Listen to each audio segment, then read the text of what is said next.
ಸಮಸ್ಯೆಗಳು ಬರುವಾಗ ನಾನೇನ್ ಮಾಡ್ಬೇಕು? ಅರ್ಥ, ಸಮಸ್ಯೆಗಳನ್ನ ಎದುರಿಸುವುದು ಹೇಗೆ?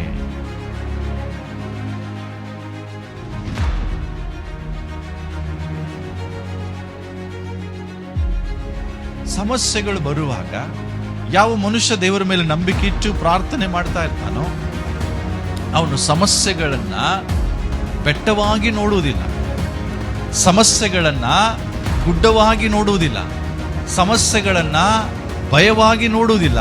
ಅವನು ಸಮಸ್ಯೆಗಳನ್ನ ನೋಡುವಂತ ರೀತಿ ಹೆಂಗಿರ್ತದಂದ್ರೆ ಅವಕಾಶಗಳೆಂಬುದಾಗಿ ನೋಡ್ತಾನೆ.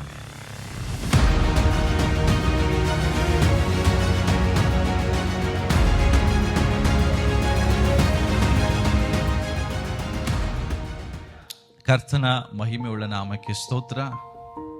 ಕಾರಣ ಇಲ್ಲದೆ ಸಮಸ್ಯೆಗಳು ಬರುವುದಿಲ್ಲ. ಹಲ್ಲೆಲೂಯಾ. ಹೇಳ್ರಿ ಪ್ರತಿಯೊಬ್ಬರು, ಸಮಸ್ಯೆ ಹಿಂದೆ ಒಂದು ಕಾರಣ ಇದೆ. ಅದು ನಿನ್ನ ಉನ್ನತಿ ಆಗಿರ್ಬೋದು, ನಿನ್ನನ್ನು ಬದಲಾಯಿಸ್ಲಿಕ್ಕೆ ಇರಬಹುದು, ನಿನ್ನನ್ನು ಸರಿಪಡಿಸುವುದಕ್ಕಾಗಿ ಇರಬಹುದು, ನಿನ್ನನ್ನು ಪ್ರಮೋಷನ್ ಮಾಡುವುದಕ್ಕಾಗಿ ಇರಬಹುದು. Other side of every problem there is a promotion ಅಂತ ಕರೀತಾರೆ. ಅಂದ್ರೆ ಸಮಸ್ಯೆಯ ಹಿಂದುಗಡೆ ಯಾವಾಗಲೂ ಉನ್ನತಿ ಇರ್ತದೆ. ಆದ್ರೆ ನಮಗೆ ಉನ್ನತಿ ಕಾಣುವುದಿಲ್ಲ, ಸಮಸ್ಯೆ ಮಾತ್ರ ಕಾಣ್ತದೆ. ಸಮಸ್ಯೆ ಹಿಂದೆ ಇರೋ ಉದ್ದೇಶ ಕಾಣುವುದಿಲ್ಲ, ಸಮಸ್ಯೆ ಮಾತ್ರ ಕಾಣ್ತದೆ. ಬಟ್ ಪ್ರತಿಯೊಂದು ಸಮಸ್ಯೆ ಹಿಂದೆ ನಿಮಗಾಗಿ ದೇವರಿಟ್ಟಂತ ಒಂದು ಉನ್ನತಿ ಇದೆ, ಒಂದು ಪ್ರಮೋಷನ್ ಇದೆ. ಅದು ನಾವು ನೋಡೋರಾಗ್ಬೇಕು. ನಾವು ನೋಡದೇ ಇದ್ರೆ, ಬರೇ ಸಮಸ್ಯೆಗಳೇ ನಮ್ ನೋಡ್ತಾ ಇದ್ರೆ, ನಮ್ಮ ಜೀವಿತದಲ್ಲಿ ಆ ಉನ್ನತಿಯನ್ನ ನಾವು ಕಾಣ್ಲಿಕ್ಕೆ ಸಾಧ್ಯ ಇಲ್ಲ. ಇಸ್ರಾಯೇಲರು ಐಗುಪ್ತ ದೇಶದಿಂದ ಬರಮಾಡಿದಾಗ ಒಂದು ಸ್ಥಳಕ್ಕೆ ಬಂದು ನಿಲ್ತಾರೆ. ಮುಂದೆ ನೋಡಿದ್ರೆ ಕೆಂಪು ಸಮುದ್ರ, ಹಿಂದೆ ನೋಡಿದ್ರೆ ಫರೋಹನ ಸೈನ್ಯ, ಈ ಕಡೆ ನೋಡಿದ್ರೆ ಪೂರ ಕಾಡು. ಎಲ್ಲಿ ಹೋಗುದು? ಅಂದ್ರೆ ಅವರ ಲೈಫ್ನ ಸುತ್ತೂ ಕಡೆ ಬರೀ ಸಮಸ್ಯೆಗಳೇ ಕಾಣಿಸ್ತದೆ. ಅಂತ ಟೈಮಲ್ಲಿ ದೇವರೇನ್ ಹೇಳ್ತಾರೆ? ಸಮಸ್ಯೆ ನೋಡ್ತಾ ನಿಲ್ಬೇಡ, ಮುಂದೆ ಹೋಗು, ನಿನ್ನ ಕೈಯಲ್ಲಿರುವ ಕೋಲನ್ನ ಚಾಚು. ಈ ಸಮಸ್ಯೆ ಹಿಂದೆ ಕಾನಾನ್ ದೇಶ ಇದೆ, ಹಾಲು ಜೀರು ಹರಿಯುವಂತ ಸ್ಥಳ ಇದೆ, ನಿನಗಾಗಿ ನಾನು ಮಾಡಿದ ವಾಗ್ದಾನ ದೇಶ ಇದೆ, ಅದನ್ನ ನೋಡು. ಸಮಸ್ಯೆಗಳನ್ನ ನೋಡ್ತಾ ಕೂತ್ರೆ ಕಾನಾನ್ ದೇಶ ಮುಟ್ಲಿಕ್ಕೆ ಆಗಲ್ಲ. ನಾನೇನ್ ಹೇಳಿದೆ? ಸಮಸ್ಯೆಗಳನ್ನೇ ನೋಡ್ತಾ ಅವ್ರು ಕುತ್ಕೊಳ್ಳಿಕ್ಕೆ ದೇವರು ಅವ್ರನ್ನ ಕರೀಲಿಲ್ಲ. ಆ ಸಮಸ್ಯೆಗಳ ಹಿಂದೆ ದೇವರು ವಾಗ್ದಾನ ಮಾಡಿದ ದೇಶ ಇತ್ತು, ಅದು ಕಾನಾನ್ ದೇಶ. ಅದೇ ರೀತಿಯಾಗಿ ನಿಮ್ಮೆಲ್ಲರ ಜೀವಿತದಲ್ಲಿ ಕೆಲವು ಸನ್ನಿವೇಶಗಳು ಬರ್ತದೆ. ಏನಂದ್ರೆ ಸುತ್ತಲೂ ನೋಡಿದ್ರೆ ಬರೀ ಸಮಸ್ಯೆಗಳೇ. ಸ್ವಾಮಿ, ಎಲ್ಲಿದೆ ನನ್ನ ಆಶೀರ್ವಾದ? ದೇವರು ಹೇಳ್ತಾರೆ, ನಿನ್ನ ಸುತ್ತಲಿರುವ ಸಮಸ್ಯೆ ನೋಡ್ಬೇಡ, ಆ ಸಮಸ್ಯೆ ಹಿಂದಿರೋ ನಿನ್ನ ಆಶೀರ್ವಾದವನ್ನ ನೋಡು. ಪಕ್ಕದವರಿಗೆ ತಟ್ಟಿ ಹೇಳ್ರಿ, ಸಮಸ್ಯೆನ ನೋಡ್ಬೇಡ, ಸಮಸ್ಯೆ ಹಿಂದಿರುವ ಆಶೀರ್ವಾದವನ್ನ ನೋಡು. ಇವತ್ತು ನಾನು ಹೇಳ್ತೇನೆ, ಹಾಗಾದ್ರೆ ಸಮಸ್ಯೆಗಳು ಬರುವಾಗ ನಾನೇನ್ ಮಾಡ್ಬೇಕು? ಸಿದ್ಧರಿದ್ದೀರಾ? ಸಮಸ್ಯೆಗಳು ಬರುವಾಗ ನಾನೇನ್ ಮಾಡ್ಬೇಕು? ಅರ್ಥ, ಸಮಸ್ಯೆಗಳನ್ನ ಎದುರಿಸುವುದು ಹೇಗೆ? ಈ ದಿನದ topic, how to deal with the problems, how to face the problems. ಸಮಸ್ಯೆಗಳು ಒಬ್ಬರಿಗಲ್ರಿ, ಎಲ್ರಿಗೂ ಬರ್ತದೆ. ಈ ಭೂಲೋಕದಲ್ಲಿ ಸಮಸ್ಯೆ ಇಲ್ಲದೆ ಇರೋ ಮನುಷ್ಯ ಯಾವನೂ ಇಲ್ಲ, ಎಲ್ಲರಿಗೂ ಸಮಸ್ಯೆಗಳೇ. ಆದ್ರೆ ಕೆಲವರು ಸಮಸ್ಯೆಗಳಿಂದ ಬೇಗ ಆಚೆ ಬರ್ತಾರೆ, ಇನ್ನು ಕೆಲವರು ಆ ಸಮಸ್ಯೆಗಳಲ್ಲೇ ಸಿಕ್ಕಾಕೊಂಡು ಒದ್ದಾಡ್ತಾರೆ. ಕಾರಣ ಏನು? ಕೆಲವರು ಸಮಸ್ಯೆಗಳನ್ನ ಎದುರಿಸ್ತಾರೆ, ಇನ್ನು ಕೆಲವರು ಸಮಸ್ಯೆಗಳನ್ನು ಎದುರಿಸದೆ ಚಿಂತೆ ಮಾಡ್ತಾರೆ. ಆದ್ರೆ ದೇವರು ನಿನ್ನನ್ನ ಸಮಸ್ಯೆಗಳನ್ನೇ ನೋಡ್ತಾ ಚಿಂತೆ ಮಾಡಿ ಕುತ್ಕೊಳ್ಳಿಕ್ಕೆ ಕರೆದಿಲ್ಲ, ಸಮಸ್ಯೆಗಳು ಬರುವಾಗ ಎದುರಿಸಿ ನಿಲ್ಲುವುದಕ್ಕಾಗಿ ಕರೆದಿದ್ದಾರೆ. ಅರ್ಥ ಆಗೋರು ಒಂದ್ಸರಿ ಆಮೇಲೆ ಹೇಳ್ರಿ. ದೇವರು ನಿನ್ನನ್ನ ಸಮಸ್ಯೆಗಳನ್ನ ನೋಡಿ ಚಿಂತಿಸುವುದಕ್ಕಾಗಿ ಕರೆದಿಲ್ಲ, ಸಮಸ್ಯೆಗಳು ಬರುವಾಗ ಸಮಸ್ಯೆಗಳನ್ನ ಎದುರಿಸುವುದಕ್ಕಾಗಿ ಕರೆದಿದ್ದಾನೆ. ಸಮಸ್ಯೆಗಳು ಬರುವಾಗ ಸಮಸ್ಯೆಯಿಂದ ದೇವರು ಬಿಡುಗಡೆ ಮಾಡೇ ಮಾಡ್ತಾರೆ. ಬಟ್ ಯಾರಿಗೆ ಬಿಡುಗಡೆ ಮಾಡ್ತಾರೆ? ಆ ಸಮಸ್ಯೆಯನ್ನು ಎದುರಿಸೋನಿಗೆ ಹೊರತು ಚಿಂತೆ ಮಾಡೋನಿಗೆ ಅಲ್ಲ. ಹಾಗಾದ್ರೆ ಸಮಸ್ಯೆಗಳನ್ನ ನಾನು ಹೇಗೆ ಎದುರಿಸಬೇಕು? ಮೊದಲನೇದಾಗಿ, ಸಮಸ್ಯೆಗಳು ಬರುವಾಗ ಅದನ್ನು ಎದುರಿಸುವಂತ ವ್ಯಕ್ತಿ ಹೆಂಗಿರ್ತಾನೆ ತಿಳ್ಕೊಡ್ರಿ, ಇಲ್ಲಿ ನಾನು ಹೇಳಿದೆ ಪ್ರಾರ್ಥನೆ ಮಾಡಬೇಕು, ದೇವರ ವಾಕ್ಯದಲ್ಲಿ ನಂಬಿಕೆ ಇಡಬೇಕು, ದೇವರ ಮೇಲೆ ಭರವಸೆ ಇಡಬೇಕು, ದೇವರೊಂದಿಗೆ ನಡಿಬೇಕೆಂಬುದಾಗಿ ಕೆಲವು ವಿಷಯಗಳು ಬರೆದಿದ್ದೇನೆ.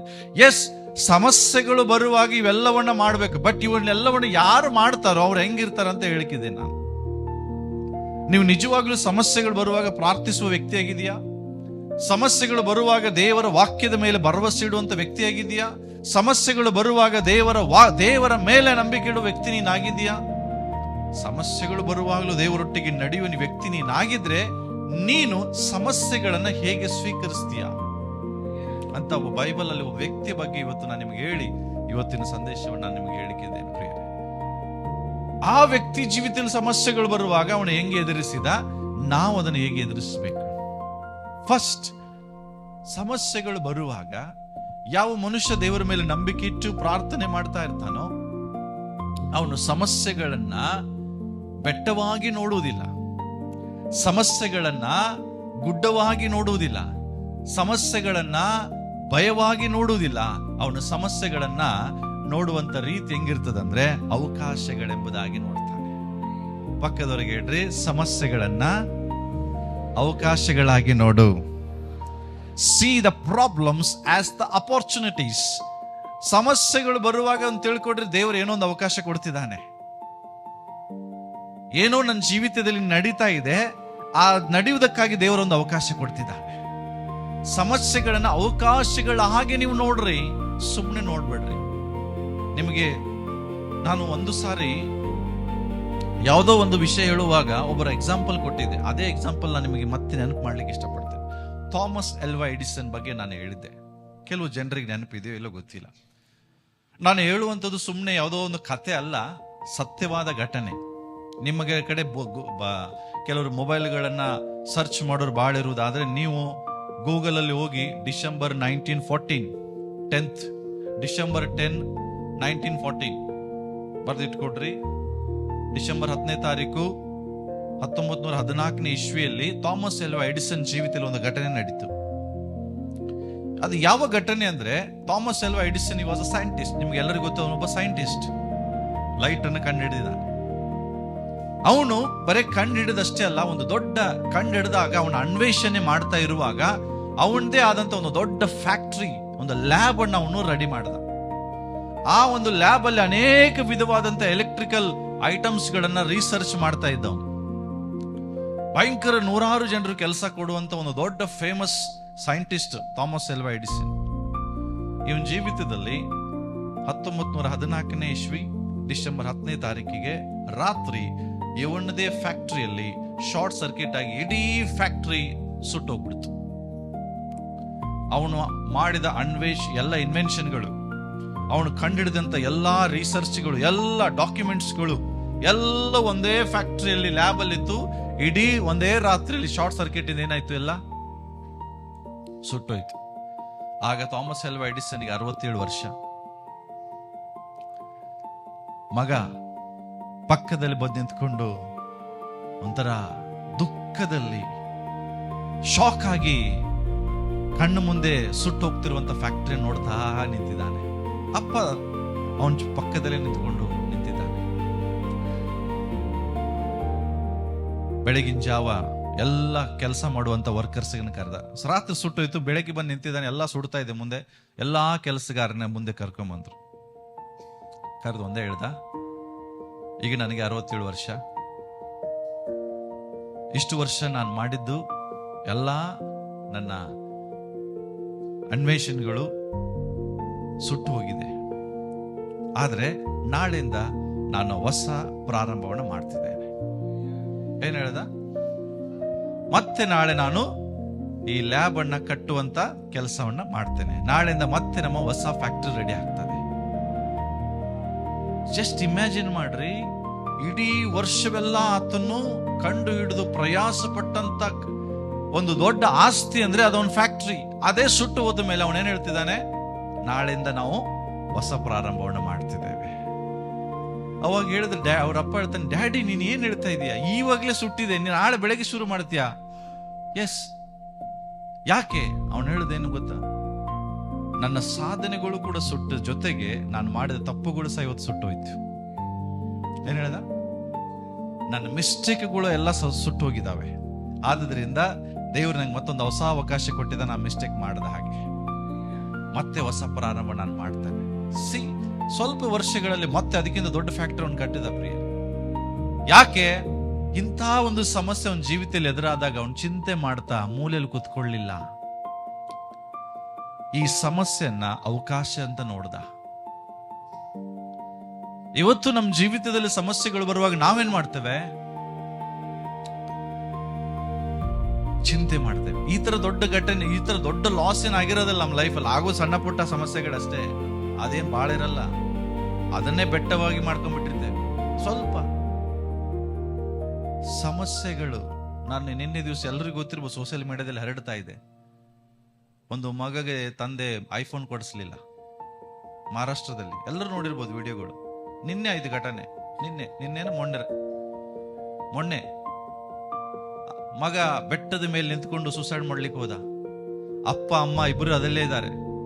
ಮಗ ಬೇಡ, ನಾನು ಹೆಂಗಾರ ಮಾಡಿ ನಿಂಗೆ ಕೊಡಿಸ್ತೀನಿ. ಇಲ್ಲ, ನೀನು ಸುಳ್ಳು ಹೇಳ್ತೀಯ, ನಂಗೆ ಕೊಡಿಸೋದಿಲ್ಲ, ನಾನು ಯಾವಾಗಿಂದ ನೀನು ಹೇಳಿದ್ರು ಕೊಡಿಸ್ತಾ ಇಲ್ಲ ಅಂತೇಳಿ ತುದಿಗೆ ನಿಂತಿದ್ದೇನ್ರಿ. ಎಷ್ಟೋ 100,000 ಫೀಟ್ ಆಳ ಇದೆ. ಎಷ್ಟೇ ಹೇಳಿದ್ರು ಇಲ್ಲ ಮಗ ನಾ ಕೊಡಿಸ್ತೀನಿ ಅಂತ ಹಂಗೇ ನಡೀತಿದ್ದು. ಅದು ನಡೀತಾರು ಜನ ಎಲ್ಲ ನೋಡಿ ಕೆಳಗಡೆ ಇವರೆಲ್ಲ ಬಂದು ಏನೇನೋ ಪ್ರಯತ್ನ ಪಟ್ರು. ಅವ್ನ ಜಾಗ ಚೇಂಜ್ ಮಾಡ್ತಾ ಇದ್ದಾನೆ, ಅಲ್ಲಿಂದ ಇಲ್ಲಿಂದ ಅಲ್ಲಿ. ಕಡೆಗೆ ಅಪ್ಪ ಏನಾದ್ರೂ ಮಾಡಿ ಅವನಿಗೆ ಹಿಡದೆ ಬಿಡೋಣಂತ ಓಡೋದ ಹಿಡಿಲಿಕ್ಕೆ. ಅಪ್ಪ ಮಗ ಇಬ್ರು ಸೇರಿ ಮೇಲಿಂದ ಬಿದ್ರು. ತಾಯಿ ಮುಂದೆ ನೋಡ್ತಿದ್ದಾಳೆ, ಅಯ್ಯೋ ನನ್ನ ಮಗ ನನ್ನ ಗಂಡ ಇಬ್ರು ಸತ್ರಂತ. ಅವಳು ಇಮಿಡಿಯೇಟ್ ಅವ್ರ ಜೊತೆಗೆ ಅವಳು ಹಾರಿಬಿಟ್ಲು. ಸ್ಪಾಟ್ 3 ಜನ ಅಲ್ಲೇ ಸತ್ತೋದು. ಸಮಸ್ಯೆ, ಐಫೋನ್ ಸಮಸ್ಯೆ, ಸಣ್ಣ ಸಮಸ್ಯೆ. ಇವತ್ತು ಸೈತಾನನು ಸಮಸ್ಯೆನ ಜನರಿಗೆ ತಂದು ಹಾಕೋದು ಉದ್ದೇಶನೇ ಇದನ್ನ ಮಾಡ್ಲಿಕ್ಕೆ, ಪ್ರಾಣ ನಷ್ಟ ಮಾಡ್ಲಿಕ್ಕೆ.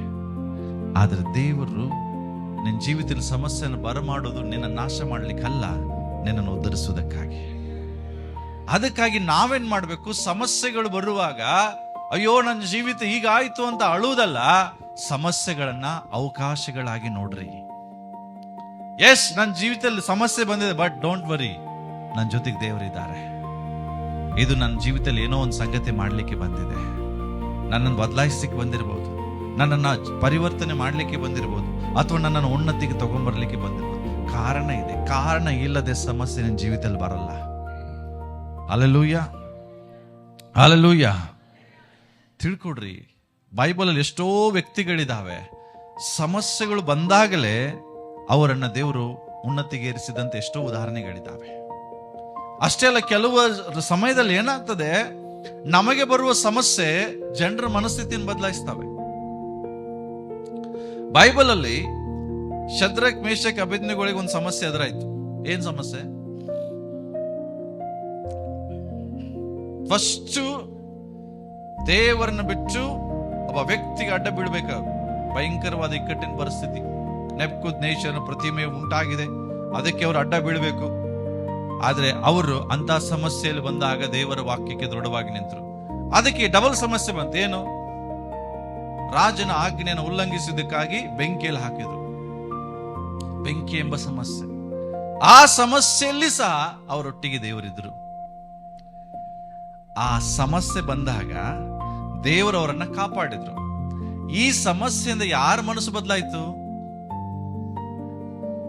ನೆಬೂಕದ್ನೆಚ್ಚರನ ಮನಸ್ಸು ಬದಲಾಯಿತು.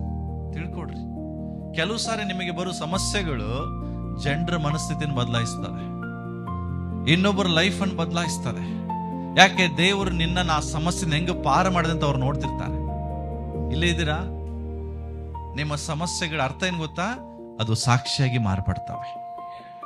ಜನರು ನಿನ್ನ ಜೀವಿತದಲ್ಲಿ ನಡೆದ ಸಾಕ್ಷಿಯನ್ನು ನೋಡಿ ಅವರ ಮನಸ್ಸು ಚೇಂಜ್ ಆಗ್ತದೆ, ಅವರು ನಂಬಿಕೆ ದೇವರ ಕಡೆಗೆ ತಿರುಗಿಕೊಳ್ತಾರೆ. ಅಂತ ರಾಜ, ತನ್ನನ್ನೇ ಜನರು ಆರಾಧಿಸಬೇಕಂತ ಬಯಸ್ತಾ ಇರುವಂತ ರಾಜ ಹೇಳ್ತಿದ್ದಾನೆ, ಇನ್ನು ಮುಂದೆ ನನಗೆ ಅಡ್ಡ ಬೀಳ್ಬೇಡ್ರಿ, ಶದ್ರಕ್, ಮೇಷಕ್, ಅಬೇದ್ನೆಗೋಗಳ ದೇವರಿಗೆ ಅಡ್ಡ ಬೀಳ್ರಿ, ಅವನೇ ನಿಜವಾದ ದೇವರ. ತಿಳ್ಕೊಡ್ರಿ, ಸಮಸ್ಯೆ ಬರದಿದ್ರೆ ಅವನ ಮನಸ್ಥಿತಿ ಬದಲಾಗ್ತಿರ್ಲಿಲ್ಲ. ಹಲೋ, ಆ ಸಮಸ್ಯೆನ ಅವರು ಅವಕಾಶ ಎಂಬುದಾಗಿ ನೋಡಿದ್ರು.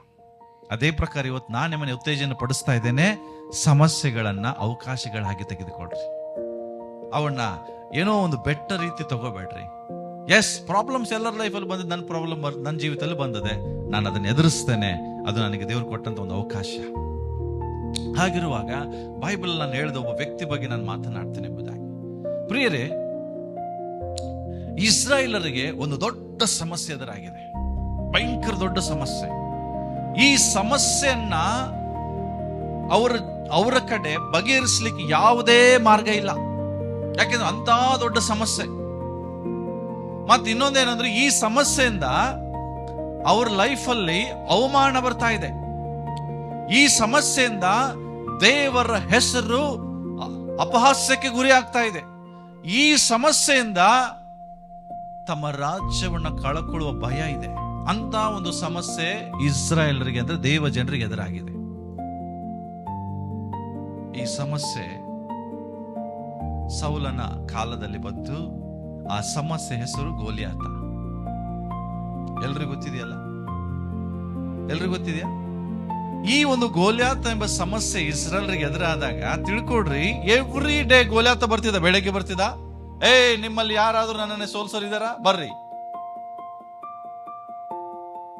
ಹೋಗ್ತಿದ್ದ. ಮತ್ತೆ ಸಂಜೆ ಬರ್ತಿದ್ದ, ನಿಮ್ಮಲ್ಲಿ ಯಾರಾದ್ರೂ ಇದಾರ ನನ್ನ ಜೊತೆ ಹೋರಾಡೋರು ಬರ್ರಿ, ಒಬ್ಬನಾದ್ರೂ ದಮ್ಮಿದ್ಯಾ, ಒಬ್ಬನಾದ್ರೂ ಗಂಡಸಿದಾನ. ತಿಳ್ಕೊಡ್ರಿ, ಎಂತ ಅವಮಾನಗಳು. ಬರೀ ಹಿಂಗೆ ಹೇಳ್ಸೋದು. ಎಷ್ಟು ದಿವಸ ಮಾಡಿದ? 40 ದಿನ ರೀ. ಅರ್ಥ ಮಾಡ್ಕೊಡ್ರಿ, ಬೈಬಲ್ ತೆಗಿ. 1 ಸಮುವೇಲ 17ನೇ ಅಧ್ಯಾಯ. ಇವತ್ತು ಇಸ್ರಾಯೇಲ್ ಸೈನ್ಯದವರನ್ನು ಹೀಯಾಳಿಸುತ್ತೇನೆ. ಏನಂತ? ಯಾರನ್ನ ಹೀಯಾಳಿಸ್ತಾ ಇದ್ದಾನೆ ಅವನು? ಇಸ್ರಾಯೇಲ್ ಸೈನ್ಯದವರನ್ನು ಹೀಯಾಳಿಸುತ್ತೇನೆ. ನನ್ನೊಡನೆ ಕಾಳಗಕ್ಕೆ ನಿಮ್ಮಲ್ಲಿ ಒಬ್ಬ ಮನುಷ್ಯನನ್ನು ಕಳಿಸಿಕೊಳ್ಳಿರಿ ನೋಡೋಣ ಎಂದು ಏನ್ ಮಾಡ್ತಿದ್ದವನು? ಕೊಚ್ಚಿಕೊಳ್ತಾ ಇದ್ದ. ಈ ಮಾತನ್ನ ಸೌಲನು ಇಸ್ರಾಯೇಲರು ಕೇಳಿ, ಬೈಬಲ್ ಹೇಳ್ತದೆ, ಬಹಳವಾಗಿ ಭಯಪಟ್ಟು ಅವರ ಎದೆ ಒಡೆದೇ ಹೋಯ್ತು. ತಿಳ್ಕೊಡ್ರಿ, ಎವ್ರಿ ಡೇ ಬರ್ತಿದ್ದ, ಇದನ್ನ ಹೇಳ್ತಿದ್ದ. ಎವ್ರಿ ಡೇ ಬರ್ತಿದ್ದ, ಇದನ್ನ ಹೇಳ್ತಿದ್ದ. 16ನೇ ವಾಕ್ಯ ಓದೋಣ.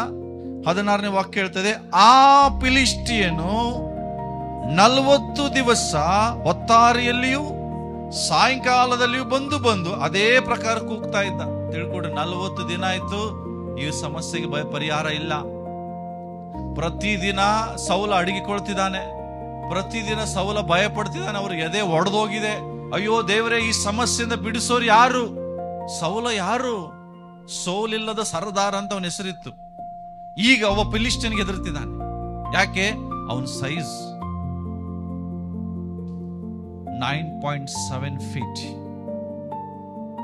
ಎಷ್ಟು ಎತ್ತರ ಇದ್ದಾನೆ ಗೋಲಿಯಾತ? 9 ಅಡಿ 7 ಇಂಚು ಉದ್ದ ಇದ್ದಾನೆ.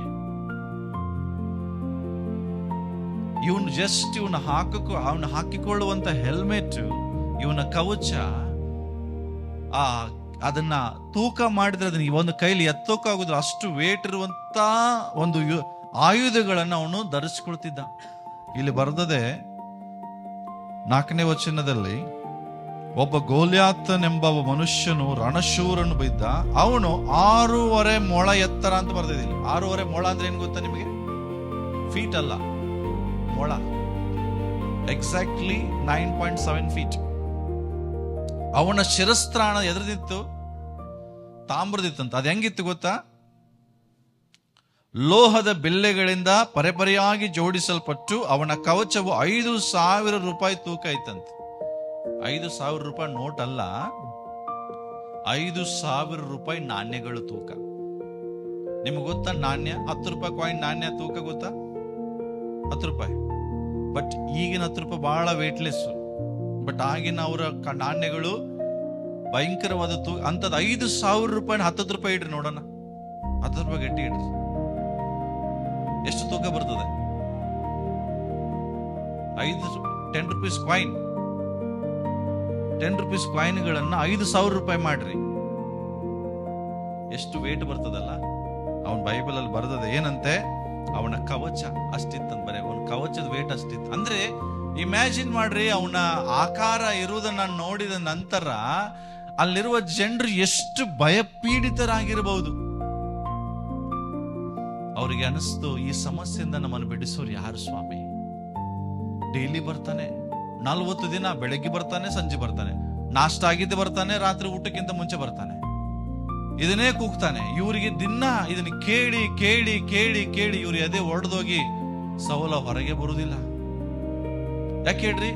ಸೌಲ ಯಾರನ್ನ ಕಳಿಸಿದ್ರು ನಾನು ಹೋಗಲ್ಲ, ನಾನು ಹೋಗಲ್ಲ, ನಾನು ಹೋಗಲ್ಲ, ನಾನು ಯಾಕೆ ಗೊತ್ತಿದ್ದವ್ರು ನಾನು ಹೋದ್ರೆ ಸತ್ತೇ ಹೋಗ್ತೇನೆ ಅವ್ನ ಮುಂದೆ ಅಂತ. 40 ದಿನ ರೀ ಒಬ್ಬ ಫಿಲಿಸ್ಟಿಯನನ್ನು ನೋಡಿ ಇಸ್ರಾಯೇಲರು ಭಯ ಪಡ್ತಿದ್ದಾರೆ. ಆ ಟೈಮಲ್ಲಿ ಒಬ್ಬ ವ್ಯಕ್ತಿ ಹೋಗ್ತಾನೆ ಅಣ್ಣಂದ್ರಿಗೆ ಊಟ ಕೊಡಕ್ಕೆ. ಸಣ್ಣ ಹುಡುಗ, ಯಾರು ಎಲ್ಲರಿಗೂ ಗೊತ್ತಿದೆಯಲ್ಲ. ಇವನು ಊಟ ಕೊಡಕ್ ಹೋದಾಗ ಇದೇ ಘಟನೆ ನಡೀತಾ ಇದೆ. ಏನು? ಸೇಮ್. ಮತ್ತೆ ಫಿಲಿಸ್ಟಿಯನ್ ಬೆಳಗ್ಗೆ ಬರ್ತಾನೆ. ಇವನು ಊಟ ಕೊಡೋ ಟೈಮಲ್ಲೇ ಬಂದು, ನಿಮ್ಮಲ್ಲಿ ಯಾವ ಗಂಡಸು ಇಲ್ವಾ ನನ್ನ ಜೊತೆ ಹೋರಾಡ್ಲಿಕ್ಕೆ ಬರ್ರಿ ಅಂತ ಹೇಳ್ತಿದ್ದಾನೆ. ಇದನ್ನ ಕೇಳಿದ ತಕ್ಷಣನೇ ಯಾರಿಗೂ ಕೋಪ ಬರ್ತಿಲ್ಲ, ಆದ್ರೆ ಒಬ್ಬನಿಗೆ ಕೋಪ ಬಂತು. ಅಲ್ಲೋ, ಸೈತಾನ್ ಮಾತು ಕೇಳುವಾಗ ಬಹಳ ಜನರಿಗೆ ಭಯ ಆಗ್ತದೆ, ಆದ್ರೆ ದಾವೀದನಿಗೆ ಭಯ ಆಗ್ಲಿಲ್ಲ, ಕೋಪ ಬಂತು. ನಿಮ್ಮ ನೀವು ಟೆಸ್ಟ್ ಮಾಡ್ಕೊಳ್ರಿ. ಎವ್ರಿ ಡೇ ಸೈತಾನ್ ಬಂದು ನಿಮ್ಮ ಕಿವಿಲಿ ಇದನ್ನೇ ಓದ್ತಿರ್ತಾನೆ. ಅವಾಗ ನಿಮ್ಗೇನ್ ಭಯ ಆಗ್ತಾ ಇದೆಯಾ? ಕೋಪ ಬರ್ತಿದ್ಯಾ? ನಿನಗೆ ಭಯ ಆದ್ರೆ ತಿಳ್ಕೊಳ್ರಿ, ನೀನು ಸಹ ಆ ಸೌಲನ್ ತರ ಭಯ ಪಡ್ತಾ ಇದೀಯ. ಆದ್ರೆ ದಾವೀದನಿಗೆ ಭಯ ಆಗ್ಲಿಲ್ಲ. ಅವನು ಹೇಳುದು ಒಂದೇ, ಏನು ಗೊತ್ತಾ ಪ್ರಿಯರೇ? ಜೀವ ಸ್ವರೂಪನಾದಂತ ದೇವರ ಸೈನ್ಯವನ್ನು ಹೀಯಾಳಿಸುವುದಕ್ಕೆ ಸುನ್ನತಿ ಇಲ್ಲದ ಈ ಫಿಲಿಸ್ಟಿಯನ್ ಎಷ್ಟರವನು ಇವನನ್ನು ಕೊಂದು ಇಸ್ರಾಯೇಲರಿಗೆ ಬಂದಿರುವ ನಿಂದೆಯನ್ನು ತೆಗೆದು ಹಾಕುವವನಿಗೆ ಏನ್ ಸಿಗ್ತದೆ ಹೇಳ್ರಿ ಅಂತ. ಅಂದ್ರೇನು? ಅವಕಾಶ. ಅವನಿಗೆ ಇಸ್ರಾಯೇಲ್ ಸೈನ್ಯವನ್ನು ಹೀಯಾಳಿಸುವಂತ ಈ ವ್ಯಕ್ತಿ ಯಾರ್ರಿ ಅವನು? ಸೌಲ ಹೇಳ್ತಾನೆ, ಬಾಯಿ ಮುಚ್ಚು ಮಾರ್ರೆ, ಮಾತಾಡಬೇಡ. ಇವನ್ ಹೆಂಗ್ ಹೇಳ್ತಿದ್ದಾನೆ? ಈ ಮಾತು ಹೇಳುವಾಗ ಮೌನವಾಗಿ ಕಿವಿಗೆ ಹೇಳದಿದ್ದಾನ? ಹೆಂಗ್ ಹೇಳ್ತಿದ್ದಾನೆ? ಕೂಗಿ ಹೇಳುವಾಗ ಸೌಲ ಅವನ ಎಲ್ಲ ಅಣ್ಣ ತಮ್ಮಂದ್ರೆ, ಮಾರೆ ನೀ ಯಾಕೆ ಬಂದಿ, ಮನೆಗೆ ಹೋಗಿ ಮೊದ್ಲು, ನಿನ್ ಮಾತು ಕೇಳಿ ಇಲ್ಲಿ ಬಂದಿದ್ದಾನ ಅವನು. ಇವನು ಭಯ ಪಡ್ತಿದ್ದಾರೆ, ಇವು ಮಾತ್ರ ಸಿಟ್ಟಿನಿಂದ ಅವ್ರ ಮುಂದೆ ಹೇಳ್ತಿದ್ದಾನೆ. ಯಾಕೆ ಗೊತ್ತಾ ಪ್ರಿಯರೇ? ಒಂದೇ ಸೀಕ್ರೆಟ್. ದಾವೀದ ಮಾಡಿದ್ದೇನು ಗೊತ್ತಾ? ಅವನನ್ನ ಗೊಲ್ಯಾತ ರೀತಿ ನೋಡ್ಲಿಲ್ಲ. ಅವನು ಒಂದು ಅವಕಾಶ ತರ ನೋಡ್ದ. ಯಾವ ಅವಕಾಶ? ನಾನೀಗ ಮುಂದಿನ ಅರಸನಾಗ್ಬೇಕಂತ ಆಲ್ರೆಡಿ ಅವನಿಗೆ ಅಭಿಷೇಕ ಆಗಿದೆ. ಈ ಅಭಿಷೇಕ ಆದಾಗ ಈಗ ಅವನಿಗೊಂದು ಸಮಸ್ಯೆ ಎದುರಾಗಿದೆ. ಈ ಸಮಸ್ಯೆಯಿಂದ ಅವನು ಹೊರಗಡೆ ಬಂದ್ರೆ ಸಿಂಹಾಸನಕ್ಕೆ ಹೋಗ್ತಾನೆ. ಸಿಂಹಾಸನಕ್ಕೆ ಹೋಗುವುದಕ್ಕಾಗಿ ದೇವರೊಂದು ಅವಕಾಶ ಕೊಟ್ಟಿದ್ದಾನೆ. ಈಗ ಏನು? ಗೊಲ್ಯಾತ್ ಎಂಬ ಸಮಸ್ಯೆ. ಯಾಕೆಂದ್ರೆ ತಿಳ್ಕೊಡ್ರಿ, 40 ದಿನ ಸೌಲ ನೋಡಿ ನೋಡಿ ನೋಡಿ ಅವ್ನು ಟೆನ್ಷನ್ ಆಗಿ ಒಂದು ಆಫರ್ ಮಾಡ್ಬಿಟ್ಟಾನಲ್ಲಿ. ಏನ್ ಗೊತ್ತಾ? ಯಾರು ಗೊಲ್ಯಾತನ ಸಾಯಿಸ್ತೀರಿ ಅವ್ನು ನನ್ನ ಮಗಳು ಕೊಟ್ಟು ಮದುವೆ ಮಾಡ್ತೀನಿ. ಯಾರು? ಈ ಸೌಲನ ಆಫರ್ ಆದ್ರೂ ಕೇಳಿ ಯಾರಾದ್ರೂ ಮುಂದೆ ಹೋಗ್ತಾರ ನೋಡ್ರಿ. ಯಾರು ಹೋಗಿಲ್ಲ. ನಿನ್ನ ಮಗಳು ನೀನೇ ಇಟ್ಕ ಮಾರ್ಯ, ನಮ್ಮ ಪ್ರಾಣ ಉಳಿದ್ರೆ ಸಾಕಂತಾರೆ. ಬರೀ ಮಗಳನ್ನ ಅಷ್ಟೇ ಅಲ್ಲ, ಅವನೇನ್ ಹೇಳಿರ್ತಾನೆ ಗೊತ್ತಾ? ಇಲ್ಲಿ ಯಾರು ಇವನನ್ನ ಸೋಲಿಸ್ತಾರೋ, ಓಕೆ, 17:25 ಹೇಳ್ತಿದ್ದೆ, ಅವರು ಇಸ್ರಾಯೇಲರಾದ ನಮ್ಮನ್ನು ಹೀಯಾಳಿಸುವಕೋಸ್ಕರ ಬಂದಿರುವ ಈ ಮನುಷ್ಯನನ್ನು ಕಂಡೀರ, ಯಾವನು ಇವನನ್ನು ಕೊಲ್ಲುವನೋ ಅಂತವನಿಗೆ ಅರಸನು ಅಪಾರ ದ್ರವ್ಯ, ಅಂದ್ರೆ ಊಟ ಅಲ್ಲ, ಆಸ್ತಿ, ಬೆಳ್ಳಿ, ಬಂಗಾರ, ವಜ್ರ ಇವುಗಳ ಜೊತೆಗೆ ತನ್ನ ಮಗಳನ್ನೂ ಕೊಟ್ಟು ಮದುವೆ ಮಾಡ್ತಾನೆ. ಅಂದ್ರೇನು? ವರದಕ್ಷಿಣೆ ಕೊಟ್ಟು ಮದುವೆ ಮಾಡ್ತಾನೆ. ಯಾರು? ಸೌಲ. ಇದಲ್ಲದೆ ಅವನ ಕುಟುಂಬಕ್ಕೆ ಸರ್ವ ಮಾನವನ್ನೂ ಕೊಡುವನೆಂಬುದಾಗಿ ತಿಳ್ಕೊಡ್ರಿ. ಆಫರ್ ಅಂದ್ರೆ ಅವನ್ ಜಸ್ಟ್ ಗೊಲ್ಯಾತನ ಸಾಯಿಸಿದ್ರೆ ಸಾಕು ನೋಡ್ರಿ. ಇಷ್ಟೆಲ್ಲ ಆಫರ್ ಕೊಟ್ಟರು ಒಬ್ಬ ಸೈನಿಕ ಮುಂದೆ ಬರಲಿಲ್ಲ. ಒಬ್ಬನು ಸೇನಾಧಿಪತಿಗಳು ಅಂತ ಇರ್ತಾರೆ, ಅವ್ರ ಕಡೆ ಸೆಂಚುರಿಯನ್ಸ್ ಅಂತ ಇರ್ತಾರೆ. ಅಂದ್ರೆ 100 ಸೈನಿಕರ ಮೇಲೊಬ್ಬ ಒಬ್ಬ ಸೇನಾಧಿಪತಿ ಇರ್ತಾನೆ. ಯಾರು ಸಹ ಇದಕ್ಕೆ ಬರುವುದಿಲ್ಲ. ಯಾಕೆ? ಪ್ರಾಣ ಭಯ. ಸಮಸ್ಯೆಯನ್ನೇ ದೊಡ್ಡದಾಗಿ ಮಾಡಿದ್ದಾರೆ. ಆದ್ರೆ ದಾವೀದನು ಬರುವಾಗ ಏನು ಮಾತಾಡ್ಲಿಲ್ರಿ. ಅವನೊಂದು ಜಸ್ಟ್ ಇದನ್ನೇನ್ ಮಾಡ್ದ? ದೇವರು ನನಗೆ ಕೊಡ್ತಿರುವಂತ ಒಂದು ಅವಕಾಶ ಅಂತ ಹೇಳಿ 32ನೇ ವಚನಕ್ಕೆ ಬರೋಣ. ಡೈರೆಕ್ಟ್ ಆಗಿ 32ನೇ ವಚನಕ್ಕೆ ಬರೋಣ. ಏನ್ ಹೇಳ್ತಾನೆ? ಈ 32ನೇ ವಚನ ಒಂದೇ ಹೇಳ್ತದೆ, ದಾವೀದನ ಸೌಲನಿಗೆ ಬಂದು, ಈ ಫಿಲಿಸ್ಟಿಯನ್ ನಿಮಿತ್ತವಾಗಿ ಯಾವನೇ ಎದೆಗೆಡುವುದು ಅವಶ್ಯಕತೆ ಇಲ್ಲ, ಇನ್ ಮುಂದೆ ಯಾರು ಹೆದರ್ಬೇಡ್ರಿ. ಯಾಕೆ? ನಾನು ಹೇಳ್ತಾನೆ, ನಿನ್ನ ಸೇವಕನಾದ ನಾನು ಹೋಗಿ ಅವನ ಜೊತೆಗೆ ಯುದ್ಧ ಮಾಡ್ತೇನೆ. ಹಲೋ, ಯಾರು? ದಾವೀದ. ಜಸ್ಟ್ ಇಮ್ಯಾಜಿನ್ ಮಾಡ್ರಿ, ಇಬ್ರು ಯಾರಾದ್ರೂ ಬರ್ರಿ, ಈಗ ಉಲ್ಲಾಸ ಹೊಡಿಬೋದಾ ಹೇಳ್ರಿ? ಈಗ ಲೋಹಿತ್ ಬ್ರದರ್ ಎತ್ತಿ ಹಾಕಬಹುದಾ ಉಲ್ಲಾಸ? ಆದ್ರೆ ಲೋಹಿತ್ ಮನಸ್ಸು ಮಾಡ್ರಿ ಒಂದೇ ಕೈಲಿಗೆ ಉಲ್ಲಾಸನ ಎತ್ತಿ ಆ ಕಡೆ ಹೊತ್ತ ಬಿಡ್ಬೋದು ಈಗ, ಹೌದಾ? ಈಗ ಉಲ್ಲಾಸ ಬಂದು ಹೇಳುತ್ತಿರ್ಬೋದು, ಈಗ ನನಗೊಂದು ಅವಕಾಶ ಕೊಡ್ರಿ, ನಾನು ಲೋಹಿತ್ ಬ್ರದರ್ನ ಸೋಲಿಸ್ತೇನೆ. ನೀವು ಹಂಗೆ ತಿಳ್ಕೊಬೇಡ್ರಿ, ನಾನು ಲೋಹಿತನ ಕರ್ಕೊಂಡು ಗೋಲ್ಯಾತ್ ಅಂತ ಹೇಳ್ತಿದ್ದೇನೆ ಅಂತ. ಸೊ ನಾನು ಏನ್ ಹೇಳ್ತಿದ್ದೀನಿ, ಓಕೆ ಈಗ ಬೇಡ, ಈಗ ಇವನಿಗೆ ಸೌಲ್ ಅಂತ ತಿಳ್ಕೊಡ್ರಿ. ಈಗ ದಾವೀದ್ ಬಂದು ಹೇಳ್ತಿದ್ದಾರೆ, ನಾನು ನನ್ನನ್ನು ಕಳಿಸಿಕೊಡು ಅನ್ನುವಾಗ, ಈಗ ಇವರು ಇವನ್ನ ನೋಡಿ ಏನ್ ಹೇಳ್ತಾರೆ? ಉಲ್ಲಾಸಿಗೆ ನೋಡಿ ಏನ್ ಹೇಳ್ತಾರೆ ಇವರು? ನಾನು ಯುದ್ಧಕ್ಕೆ ಹೋಗ್ತೇನೆ, ನಂಗೆ ಕಳಿಸ್ಕೊಡು ಅಂತ ಸೌಲನಿಗೆ ಹೇಳಿದ್ರೆ ನೀನ್ ಹೇಳ್ತೇವ್ರು ನೋಡ್ರಿ. ಈಗ ಯುದ್ಧಕ್ಕೆ ಹೋಗಂತೀರಾ? ಏನ್ ಹೇಳ್ತೀರಿ? ಏನ್ ಹೇಳ್ತೀರಿ? ಚಿಕ್ಕವನು ಏನ್ ಹೇಳ್ತೀರಿ? ಹೋಗ್ಬೇಡ ಅಂತೀರಿ, ಅಷ್ಟೇ ಹೇಳ್ತೀರಿ.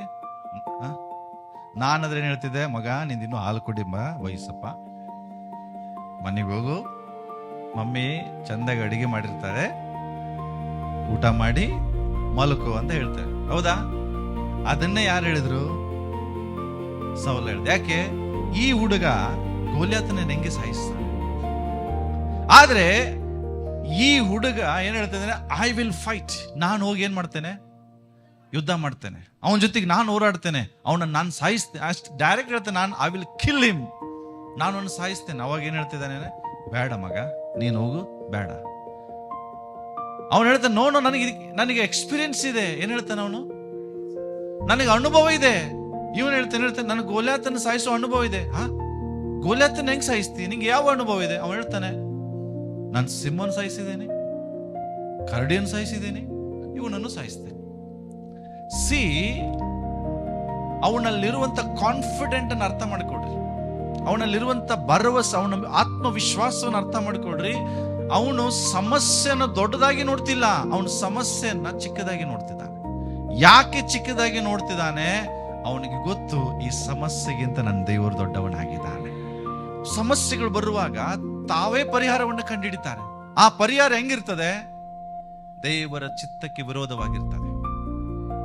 ನೋ, ನಿನ್ ಜೀವಿತದಲ್ಲಿ ಏನಾದ್ರೂ ಸಮಸ್ಯೆಗಳು ಬರ್ತಾ ಇದೆಯಾ? ಆದ್ರೆ ಹಿಂದೆ ಒಂದು ಉದ್ದೇಶ ಇದೆ. ತಿಳ್ಕೊಡ್ರಿ, ದಾವೀದನ ಜೀವಿತದಲ್ಲಿ ಗೋಲ್ಯಾತನು ಬರದೆ ಸಿಂಹಾಸನ ಇಲ್ಲ. ದಾವೀದನು ಸಿಂಹಾಸನ ಹತ್ತಬೇಕಾದ್ರೆ ಗೋಲ್ಯಾತನನ್ನು ಮೆಟ್ಟಿ ನಿಲ್ಬೇಕು. ಗೋಲ್ಯಾತ ಇಲ್ಲದೆ ಸಿಂಹಾಸನ ಇಲ್ಲ. ಅದೇ ಪ್ರಕಾರ ನಿನ್ನ ಜೀವಿತದಲ್ಲಿ ಸಮಸ್ಯೆಗಳು ಬರದೆ ಆಶೀರ್ವಾದ ಇಲ್ಲ. ಹಾಗಾಗಿ ಸಮಸ್ಯೆಗಳು ಬರುವಾಗ ಅದನ್ನ ಆಶೀರ್ವಾದವನ್ನು ನೋಡು, ಅದನ್ನೊಂದು ಅವಕಾಶಗಳೆಂಬುದಾಗಿ ನೋಡು. ಇದ್ರ ಹಿಂದೆ ದೇವರು ನನಗೊಂದು ದೊಡ್ಡ ಯೋಜನೆ ಇಟ್ಟಿದ್ದಾನೆ ಎಂಬುದಾಗಿ ನೋಡು. ಇವತ್ತು ಬಹಳ ಜನರಿಗೆ ಹಣಕಾಸಿನ ಸಮಸ್ಯೆ ದೊಡ್ಡ ಸಮಸ್ಯೆ. ಹಲೋ, ಕೆಲವು ಪ್ರಾಬ್ಲಮ್ಗಳನ್ನು ನಾವು ಸಾಲ್ವ್ ಮಾಡಿರ್ತೇವೆ, ಅದಕ್ಕಿಂತ ಒಂದು ದೊಡ್ಡ ಪ್ರಾಬ್ಲಮ್ ಬರುವಾಗ ಟೆನ್ಷನ್ ಆಗ್ತದೆ. ನೋ ಪ್ರಿಯರೇ, ನಿನ್ನನ್ನು ದೇವರು ಕರೆದದ್ದು ಸಮಸ್ಯೆಯನ್ನು ಎದುರಿಸಿ ನಿಲ್ಲುವುದಕ್ಕಾಗಿ, ಸೋಲುವುದಕ್ಕಾಗಿ ಅಲ್ಲ. ಸೊ ಇಲ್ಲಿ ಅವನೇನ್ ಮಾಡಿದ್ದು? ಐ ವಿಲ್ ಗೋ, ನಾನು ಹೋಗ್ತೇನೆ. ಈ ಮಾತು ಒಬ್ಬ ಸೈನಿಕನಾಗ್ಲಿ, ಒಬ್ಬ ಸೇನಾಧಿಪತಿ ಆಗ್ಲಿ ಸೌಲನಿಗೆ ಹೇಳಿಲ್ಲ ನಾನು ಹೋಗ್ತೇನಂತ. ಬಟ್ ದಾವೀದ್ ಹೇಳ್ದ, ಐ ವಿಲ್ ಗೋ. ಇದು ವಾಲಂಟಿಯರ್ ಸ್ಪಿರಿಟ್. ಅಂದ್ರೆ ಏನು? ಸಮಸ್ಯೆಗಳನ್ನು ಎದುರಿಸಲಿಕ್ಕೆ ಐ ಆಮ್ ರೆಡಿ. ದೇವರು ಇಂಥವ್ರನ್ನ ನೋಡ್ತಿದ್ದಾನೆ, ಯಾರು ಸಿದ್ಧವಾಗಿದ್ದಾರೆ, ಸಮಸ್ಯೆಗಳನ್ನ ಎದುರಿಸಲಿಕ್ಕೆ ಯಾರು ರೆಡಿ ಇದ್ದಾರೆ, ಅವರನ್ನು ಇವತ್ತು ದೇವರು ನೋಡ್ತಿದ್ದಾನೆ. Hallelujah, hallelujah. ಸೊ ಸಮಸ್ಯೆಗಳು ಬರುವಾಗ ಸಮಸ್ಯೆಗಳನ್ನ ಅವಕಾಶ ಎಂಬುದಾಗಿ ನೋಡ್ದ. ಅಷ್ಟೇ ಅಲ್ಲ, ಅದರ ಮಧ್ಯದಲ್ಲಿ ಅವನು ಏನ್ ಮಾಡ್ದ ಗೊತ್ತಾ ಪ್ರಿಯರೇ? ಅವನು ಬಹಳ ಮುಖ್ಯವಾಗಿ ಮಾಡಿದ್ದೇನು ಗೊತ್ತಾ? ದಾವೀದನು ಸಮಸ್ಯೆಗಳನ್ನ ಏನ್ ಮಾಡ್ದ? ಅದರ ಸ್ವರೂಪವನ್ನ ನೋಡ್ಲಿಲ್ಲ. ಸ್ವರೂಪ ಅಂದ್ರೆ ಏನ್ ಗೊತ್ತಾ ನಿಮಗೆ? ಎಷ್ಟು ದೊಡ್ಡದಿದೆ, ಎಷ್ಟು ಚಿಕ್ಕದಿದೆ ಅನ್ನುವಂಥದ್ದು ಅವನಿಗೆ ಮ್ಯಾಟರ್ ಆಗಲ್ಲ. ದಾವೀದನು ಸಮಸ್ಯೆಗಳು ಸ್ವರೂಪವನ್ನು ನೋಡುವುದಿಲ್ಲ, ನಾವು ಅದನ್ನೇ ನೋಡ್ತೇವೆ. ಸಮಸ್ಯೆ ಸ್ವರೂಪ ಅಂದ್ರೆ ಏನು ಗೊತ್ತಾ? ಅಯ್ಯೋ ಇದು ದೊಡ್ಡ ಸಮಸ್ಯೆ, ಇದು ಚಿಕ್ಕ ಸಮಸ್ಯೆ. ದಾವೀದನ ಮುಂದೆ ಎಲ್ಲ ಒಂದೇ ಸಮಸ್ಯೆ. ದಾವೀದನ ಮುಂದೆ ದೊಡ್ಡದು ಯಾವುದು, ಸಣ್ಣದು ಯಾವುದು, ಯಾವುದೂ ಇಲ್ಲ, ಎಲ್ಲವೂ ಒಂದೇ ಸಮಸ್ಯೆ. ಪಾಸ್ಟರ್ ಏನ್ ಬಿಡ್ರಿ, ನಿಮ್ದೇನು ಚಿಕ್ಕ ಚಿಕ್ಕ ಸಮಸ್ಯೆ, ನಾವು ಭಯಂಕರ ದೊಡ್ಡ ಇದಾವೆ, ಅದು ನೀ ಅಂತೀಯ. ಆದ್ರೆ ದಾವೀದಂಗ್ ನೋಡ್ಲಿಲ್ಲ. ಸೌಲ್ ಹೇಳ್ತಾನೆ, ಬೇಡ ಮಗ ನೀನ್ ಮನೆಗೆ ಹೋಗು ಅಂತ ಹೇಳುವಾಗ ಅವನು ಒಂದೇ ಮಾತು ಹೇಳ್ತಾನೆ 34ನೇ ವಚನದಲ್ಲಿ. ಯಾಕೆ ಅವನಿಗೆ ಇದು ದೊಡ್ಡ ಸಮಸ್ಯೆ ಸಣ್ಣ ಸಮಸ್ಯೆ ಆಗ್ಲಿಲ್ಲ ಅಂದ್ರೆ 34ರಿಂದ 36 ಓದ್ರಿ ಒಬ್ರು. ಸಿ, ನಾನು ಜಸ್ಟ್ ನಿನ್ನೆ ರಾತ್ರಿ ಕೂತ್ಕೊಂಡು ಇದನ್ನೆಲ್ಲ ಓದುವಾಗ ಅನಿಸ್ತಿತ್ತು, ಇವನು ಹೆಂಗೆ ಇದನ್ನ ಹೇಳಿರ್ಬೋದು. ಸಿಂಹಕ್ಕೆ ಹೊಡೆದಿದ್ದೇನೆ, ಕರಡಿಗೂ ಹೊಡೆದಿದ್ದೇನೆ, ಗೋಲಿಯಾತ್ ಹೊಡಿತೇನೆ, ಹಿಂಗೆ ಹೇಳ್ತಿದ್ದಾನೆ. ಏನ್ ಹೇಳ್ತಿದ್ದಾನೆ? ನನಗೆ ಎಕ್ಸ್ಪೀರಿಯನ್ಸ್ ಇದೆ. ಹೆಂಗೆ? ನಾನು ಸಿಂಹಗೂ ಹೊಡೆದಿದ್ದೇನೆ, ಕರಡಿಗೂ ಹೊಡೆದಿದ್ದೇನೆ, ಈಗ ಗೋಲಿಯಾತ್ ಹೊಡಿತೇನೆ. ಹಲೋ, ಇಲ್ಲೇ ಇದ್ದೀರಾ? ಹೋದ ವರ್ಷ ಬಂದ ಪ್ರಾಬ್ಲಮ್ ಅನ್ನು ಸಾಲ್ವ್ ಮಾಡಿದ್ದಾರೆ, ಆದ್ರೆ ಹಿಂದಿನ ಬರುವಂತ ಸಮಸ್ಯೆಗಳನ್ನು ಎದುರಿಸಿದ್ರಿ, ಮುಂದೆ ಬರೋ ಸಮಸ್ಯೆನ ಎದುರಿಸ್ತೇವೆ. ಹಲೋ, ಇಲ್ಲೇ ಇದ್ದೀರಾ? ಇಲ್ಲೇ ಇದ್ದೀರಾ? 5 ಲಕ್ಷ ಸಾಲನು ತೀರಿಸಿದ್ದೇನೆ, 10 ಲಕ್ಷ ಸಾಲನು ತೀರಿಸಿದ್ದೇನೆ, 20 ಲಕ್ಷ ಬಂದು ಸಾಲನು ತೀರಿಸ್ತೇನೆ. ಅವನು ಹೇಳ್ತಿರೋದು ನನಗೆ ಅನಿಸ್ತು, ಇವ್ ಹೆಂಗೆ ಇದನ್ನ ಹೇಳ್ತಿದ್ದಾನೆ ಅನ್ನುವಾಗ, ಅವನು 9.7 ಫೀಟ್ ಹೈಟ್ ಇದ್ದಾನೆ. ಯಾರು?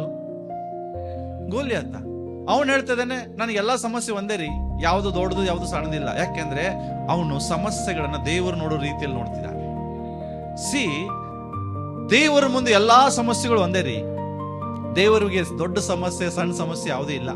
ನಿಮಗಿರ್ಬೋದು ಅದು, ಆದ್ರೆ ದೇವರಿಗೆ ಎಲ್ಲ ಒಂದೇ ಸಮಸ್ಯೆ. ಚಿಕ್ಕದು ದೊಡ್ಡದು ಅವನ ಮುಂದೆ ಯಾವುದೂ ಇಲ್ಲ. ಅವನು ಒಂದೇ ಕರೆದು ಸಮಸ್ಯೆ. ದಾವಿದನು, ನಾನು ಅದ್ರ ಗದ್ದ ಹಿಡಿದ ಅರ್ಥ ಏನ್ ಗೊತ್ತಾ? ನಾನು ಜಸ್ಟ್ ಗೂಗಲ್ ಅಲ್ಲಿ ಹೋಗಿ ಟೈಪ್ ಮಾಡಿದೆ. ಏನ್ ಗೊತ್ತಾ? ಗೂಗಲ್ ಸಿಂಹ 2 ಕಾಲಲ್ಲಿ ನಿಂತಾಗ ಎಷ್ಟು ಎತ್ತರವಾಗಿರ್ತದೆ ಟೈಪ್ ಮಾಡಿದೆ. 2 ಕಾಲಲ್ಲಿ ನಿಂತಾಗ ಸಿಂಹ 8ರಿಂದ 10 ಅಡಿ ಇರ್ತದೆ. ಎಷ್ಟು? ಮತ್ತೆ ಗೂಗಲ್ ಕರಡಿ 2 ಕಾಲಲ್ಲಿ ನಿಂತಾಗ ಎಷ್ಟು ಹೈಟ್ ಇರ್ತದೆ? Same 7 to 10 feet. ಗೋಲಿಯಾತ್ ಎಷ್ಟು ಹೈಟ್ ಇದ್ದಾನೆ? ಸೇಮ್ 9.7. ಹಂಗಾಗಿ ಸಿಂಹ ಬರೇ ನಡೆದಾಡುವುದನ್ನ ಸಿಂಹನ ಸೋಲಿಸಿಲ್ಲ, ಅವನ ಮೇಲೆ ಹಾರಿ ಬರುವಂತ ಎತ್ತರವಾದ ಸಿಂಹವನ್ನು ಸೋಲಿಸಿದ ಅನುಭವ ಅವನಿಗಿದೆ. ಅಲೋ, ಇಲ್ಲೇ ಇದ್ದೀರಾ? ಅಂದ್ರೆ ದಾವಿದ ನೋಡುವ ನೋಟ ಹೆಂಗಿದೆ, ನಮ್ಮ ನೋಟ ಹೆಂಗಿದೆ? ಅವನು ಸಮಸ್ಯೆಗಳ ಸ್ವರೂಪವನ್ನು ನೋಡ್ತಾ ಇಲ್ಲ. ಅಯ್ಯೋ ಇದು ಚಿಕ್ಕ ಸಮಸ್ಯೆ, ಹೆಂಗೋ ಪಾರಾದೆ, ಈಗ ಇಂಥ ಸಮಸ್ಯೆ ಹೆಂಗೆ ಪಾರಾಗಲಿ ನೋಡ್ತಾ ಇಲ್ಲ. ಇದನ್ನ ಮಾಡಿದಂತ ಇದರಿಂದ ಪಾರಾದ್ಮೇಲೆ ಇದರಿಂದ ಪಾರಾಗಿ ಆಗ್ತಾನೆ, ಇದನ್ನು ಸೋಲಿಸಿದ್ಮೇಲೆ ಅದನ್ನು ನಾನು ಸೋಲಿಸ, ಈ ತರ ಕಾಮನ್ ಆಗಿ ಮಾತಾಡ್ತಿದ್ದಾನೆ ಅವನು. ಕಾಮನ್. ಈ ಸಮಸ್ಯೆಯಿಂದ ನನ್ನನ್ನ ದೇವರು ಬಿಡಿಸಿದ್ದಾರೆ, ಇವನಿಂದನೂ ನನ್ನ ಬಿಡಿಸ್ತಾರೆ. ಹಲೋ, ಇಲ್ಲೇ ಇದ್ದೀರಾ? ದೇವರ ಮುಂದೆ ಎಲ್ಲಾ ಸಮಸ್ಯೆಗಳು ಒಂದೇ. ನೀನು ಯಾವ ಸಮಸ್ಯೆಯಲ್ಲಿದೆಯಾ, ಎಂತ ರೀತಿ ಇದೆಯಾ, ಯಾವುದು ದೇವರಿಗೆ ಪರಕ್ ಬೀಳೋದಿಲ್ಲ. It doesn't matter to God ಎಂತ ಸಮಸ್ಯೆ ಬಂದಿದೆ ಎಂಬುದಾಗಿ. ಯಾಕೆಂದ್ರೆ ದೇವರು ನನ್ನ ರಕ್ಷಕನಾಗಿದ್ದಾನೆ, ದೇವರು ನನ್ನನ್ನ ಮುಂಬಲವಾಗಿ ಹಿಂಬಲವಾಗಿದ್ದಾನೆ, ದೇವರು ನನ್ನ ಆಶ್ರಯ ದುರ್ಗವಾಗಿದ್ದಾನೆ. ನೀನು ಎಲ್ಲಾ ಸಮಸ್ಯೆಗಳು ದೇವರ ಮುಂದೆ ಒಂದೇ ರೀತಿ ಕಾಣಿಸ್ತದೆ. ದೇವರು ಅದನ್ನು ನೋಡುದು ಓನ್ಲಿ ಸಮಸ್ಯೆ. ನಾವು ಆ ಸಮಸ್ಯೆಗೆ ಹಿಂದೆ ಒಂದು ಬಿರುದು ಕೊಡ್ತೇವೆ. ಏನು? ಸಣ್ಣ ಸಮಸ್ಯೆ, ದೊಡ್ಡ ಸಮಸ್ಯೆ. ನೋಡ್ರಿ, ಒಂದು ಯಾರಾದ್ರೂ ಬರುವಾಗ ಹೆಲ್ಪ್ ಕೇಳಕ್ ಬರ್ತಿರ್ತಾರೆ, ಒಂದು ಚಿಕ್ಕ ಸಮಸ್ಯೆ ಆಗಿದೆ. ಏನ್ ಹೇಳ್ತೇವೆ ನಾವು? ಚಿಕ್ಕ ಸಮಸ್ಯೆ ಹೇಳುದಲ್ವಾ? ಒಂದು ಸಣ್ಣ ಪ್ರಾಬ್ಲಮ್. ನಾವೇ ಹೇಳ್ತೇವೆ ಅದಕ್ಕೆ ಸಣ್ಣ ಪ್ರಾಬ್ಲಮ್. ಮತ್ತೊಂದು ಇಲ್ಲ, ಒಂದು ದೊಡ್ಡ ಪ್ರಾಬ್ಲಮ್ ಆಗ್ಬಿಟ್ಟಿದೆ. ಈ ರೀತಿಯಾದ ಆಡಿದ ಮಾತುಗಳು ನೆನಪಿಲ್ವಾ ನಿಮಗೆ? ಚಿಕ್ಕ ಸಮಸ್ಯೆಗಳನ್ನ ಹೆಂಗೆ ಹೇಳ್ತೇವೆ? ಒಂದು ಸಣ್ಣ ಸಮಸ್ಯೆ ಆಗಿದೆ ಅಂತೇವೆ. ಮತ್ತೆ ಸಾರಿ ಬರುವಾಗ ಒಂದು ದೊಡ್ಡ ಸಮಸ್ಯೆ ಆಗ್ಬಿಟ್ಟಿದೆ ಅಂತೇವೆ. ನಿಮ್ಮ ದೃಷ್ಟಿಯಲ್ಲಿ ಸಣ್ಣದು ದೊಡ್ಡದಾರ, ದೇವರ ದೃಷ್ಟಿಯಲ್ಲಿ ಅದು ಒಂದೇ. ಅದನ್ನೇ ಯಾರು ನೋಡಿದ? ದಾವೀದ ನೋಡಿದ. ಅವನು ಹೇಳ್ದ, ನಾನು ಸಿಂಹವನ್ನು ಸೋಲಿಸಿದ್ದೇನೆ, ಕರಡಿಯನ್ನು ಸೋಲಿಸಿದ್ದೇನೆ, ಗೋಲಿಯಾತನನ್ನು ಸೋಲಿಸ್ತೇನೆ. ಸೌಲನ್ನು ಬಾಯಲ್ಲಿ ಬೆರಳಿಟ್ಟುಕೊಂಡು ನೋಡಿ ಹೇಳ್ತಿದ್ದಾನೆ, ಯಾರಪ್ಪ ಈ ಮನುಷ್ಯ? ಈ ತರ ಮಾತು ನನ್ನ ಬಾಯಿಂದನೂ ಹೊರಡ್ಲಿಲ್ಲ, ಈ ತರ ಮಾತು ನನ್ನ ಸೈನ್ಯದಲ್ಲಿರುವ ಸೇನಾಧಿಪತಿಗಳ ಬಾಯಿಂದನೂ ಹೊರಡ್ಲಿಲ್ಲ. ಈ ಚಿಕ್ಕ ಹುಡುಗ ಏನ್ ಹೇಳ್ತಿದ್ದಾನೆ? ಸಿಂಹವನ್ನು ಸಾಯಿಸಿದ ರೀತಿಯಲ್ಲಿ ಗೋಲಿಯಾತನನ್ನು ಸಾಯಿಸ್ತೀನಿ ಅಂತ ಹೇಳ್ತಿದ್ದಾನೆ. ಗೋಲಿಯಾತನ ಮುಂದೆ ಇವನು ಕಾಲು ತೊಡೆ ಭಾಗದಕ್ಕೆ ಬರ್ತಾನೆ ಅಷ್ಟೇ, ಅವನು ಅಷ್ಟು ಹೈಟ್ ಇದ್ದಾನೆ ಇವನು. ಕಡೆಗೆ ಇವನ ಮಾತುಗಳನ್ನ ಕೇಳಿ ತಿಳ್ಕೊಡ್ರಿ. ಒಂದು ಮಾತು ಹೇಳ್ತಾನೆ. ಏನಂದ್ ಗೊತ್ತಾ? 37ನೇ ವಚನ ಹೋದ್ರಿ. ಹಲೋ, ಹೋಗು, ದೇವರು ನಿನ್ ಜೊತೆಗಿರ್ಲಿ. ಸೌಲ ಅಷ್ಟು ಸಲೀಸಾಗಿ ಕಳಿಸ್ಕೊಡೋದಿಲ್ಲ ಯಾರನ್ನು. ಅವನ್ ಗೊತ್ತಿದೆ ಇವ್ ಹೋಗ್ತಾ ಇರೋದು ಸಾಮಾನ್ಯವಾದಂತ ಯುದ್ಧಕ್ಕಲ್ಲ, ಇಡೀ ಫಿಲಿಷ್ಟಿಯರಲ್ಲಿ ಇರುವಂತ ದೈತ್ಯನಾದ ಗೋಲ್ಯಾತನ ಎದುರಿಸುವುದಕ್ಕಾಗಿ ತನ್ನ ಸೈನಿಕರನ್ನೇ ಕಳಿಸಿಕೊಡದವನು ಈಗ ದಾವಿದನನ್ನು ಕಳಿಸಿಕೊಳ್ಳಿಕ್ಕೆ ರೆಡಿ ಆಗಿದ್ದಾನಂದ್ರೆ ದಾವಿದನ ನಂಬಿಕೆ ಮಾತುಗಳು ಎಂತಿರ್ಬೋದು ಅರ್ಥ ಮಾಡ್ಕೊಡ್ರಿ. ಸೌಲನ ಮೈಂಡ್ ಅನ್ನೇ ಚೇಂಜ್ ಮಾಡ್ದ ಯಾರು? ದಾವಿದ ಮಾತಿನಿಂದ. ಅಂದ್ರೆ ಅವನ ಮಾತಿನಲ್ಲಿ ನಂಬಿಕೆ ಇತ್ತು, ಅವನ ಮಾತಿನಲ್ಲಿ ಒಂದು ಭರವಸೆ ಇತ್ತು, ಅವನ ಮಾತಿನಲ್ಲಿ ಸೆಲ್ಫ್ ಕಾನ್ಫಿಡೆಂಟ್ ಇತ್ತು. ಇವತ್ತು ನಮ್ಮ ಮಾತಿನಲ್ಲಿ ಹೆಂಗಿದೆ ಪ್ರಿಯ? ನಿಮ್ಗೆ ಗೊತ್ತಾ ನಿಮ್ಮ ಮಾತುಗಳು ಎಷ್ಟು ಶಕ್ತಿಶಾಲಿಯಾಗಿದೆ ಅಂತ? ಸಮಸ್ಯೆಗಳು ಬರುವಾಗ ನೀನ್ ಸಮಸ್ಯೆ ಬಗ್ಗೆ ಏನ್ ಮಾತನಾಡ್ತೀಯ, ದಟ್ ಈಸ್ ಮೋಸ್ಟ್ ಇಂಪಾರ್ಟೆಂಟ್. ನಿನ್ನ ಜೀವಿತದಲ್ಲಿ ಸಮಸ್ಯೆಗಳು ಎದುರಾಗುವಾಗ ಅಯ್ಯೋ ಸಮಸ್ಯೆ ಎಂಬುದಾಗಿ ಮಾತುಗಳು ಹೊರಡಿದರೆ ನಿನ್ನ ನಂಬಿಕೆ ಕುಂದಿ ಹೋಗ್ತದೆ. ಸಮಸ್ಯೆಗಳನ್ನು ದೊಡ್ಡದಾಗಿ ನಿನ್ನ ಬೆಟ್ಟವಾಗಿ ಮಾಡುವಾಗ ಸಮಸ್ಯೆಗಳು ಹೆಚ್ಚಾಗ್ತದೆ, ನಿನ್ನ ನಂಬಿಕೆ ಕುಂದಿ ಹೋಗ್ತದೆ. ಆದ್ರೆ ಎಂಥದೇ ಸಮಸ್ಯೆಗಳು ಬರುವಾಗ ದಾವೀದನ ಮಾತನ್ನ ಹೇಳ್ರಿ. 5 ವರ್ಷಗಳ ಹಿಂದೆ ಸಮಸ್ಯೆಯನ್ನು ದೇವರು ಬಿಡಿಸಿದ್ದಾನೆ. ಕೋವಿಡ್ ಅಂತ ಸಮಸ್ಯೆ ಬರುವಾಗ ದೇವರು ನನ್ನನ್ನು ಬಿಡಿಸಿದ್ದಾನೆ. ಈಗ ಎಂಥದೇ ಸಮಸ್ಯೆ ಬಂದ್ರೆ ದೇವರು ನನ್ನನ್ನು ಬಿಡಿಸ್ತಾನೆ. ಹಲೋ, ಈ ಮಾತು ನಿಮ್ಮ ಮಾತಿದೆಯಾ? ಇದನ್ನ ಯಾರು ಹೇಳ್ತಿದ್ದಾರೆ? ಇದೇ ಹೇಳಿದ್ರಲ್ಲ. ಏನು ಬಹಳ ಬ್ಯೂಟಿಫುಲ್ ಆಗಿದಂತ ವಾಕ್ಯ. ನಾನು ಇದನ್ನು ಫುಲ್ ಮಾರ್ಕ್ ಮಾಡಿದೆ. ಏನು? ಸಿಂಹವನ್ನು ಕರಡಿಯ ಉಗುರುಗಳಿಂದ ತಪ್ಪಿಸಿದ ದೇವರು ಈ ಫಿಲಿಷ್ಟಿಯನ ಕೈಯಿಂದ ನನ್ನನ್ನು ತಪ್ಪಿಸ್ತಾರೆ. ಈ ಮಾತನ್ನು ನೀವು ಹೇಳ್ರಿ ಪ್ರಿಯರೇ. ಕೋವಿಡ್ ಅಲ್ಲಿ ಬಂದಂತ ಸಮಸ್ಯೆಯಿಂದ ಬಿಡಿಸಿದ ದೇವರು ಈ ಸಮಸ್ಯೆಯಿಂದ ನನ್ನನ್ನು ಬಿಡಿಸ್ತಾರೆ. ಮುಂದೆ ಆ ಸಮಸ್ಯೆಯಿಂದ ಬಿಡಿಸ್ತಾರೆ. ನೀವು ಎಷ್ಟೋ ಜನರು ICU ವಾರ್ಡ್ ಅಲ್ಲಿ ಇದ್ರಿ, ಹೌದಾ? ನೆನಪಿದೆಯಾ ಜನರಿಗೆ? ICU ವಾರ್ಡಿಂದ ಬಂದವರು ಯಾರು ಇದ್ದೀರಾ? ICU ವಾರ್ಡಿಂದ ತಪ್ಪಿಸಿದ ದೇವರು ಮುಂದೆ ಕೂಡ ನಿಮ್ಮನ್ನು ತಪ್ಪಿಸ್ತಾರೆ. ಹಲ್ಲೆಲೂಯಾ. ಎಷ್ಟೋ ಜನರು ಆಕ್ಸಿಡೆಂಟ್ ಮರಣದ ಹಾದಿಯಲ್ಲಿ ಹೋಗಿದ್ರೆ ದೇವರು ನಿಮ್ಮನ್ನು ತಪ್ಪಿಸಿದ್ದಾರೆ, ಮುಂದೆ ಕೂಡ ನಿಮ್ಮನ್ನು ತಪ್ಪಿಸ್ತಾರೆ. ಇದೇ ನಂಬಿಕೆಯಲ್ಲಿ ಮಾತಿರಲಿ. ಸಮಸ್ಯೆಗಳು ಬರುವಾಗ ಚಿಂತೆ ಮಾಡ್ತಾ ಕುತ್ಕೊಳ್ಬೇಡ್ರಿ. ಚಿಂತೆ ಮಾಡೋದು ಅವಿಶ್ವಾಸಿ ಕೆಲಸ. ಒಬ್ಬ ವಿಶ್ವಾಸಿ ಮಾಡುವಂಥದ್ದೇನು ಗೊತ್ತಾ?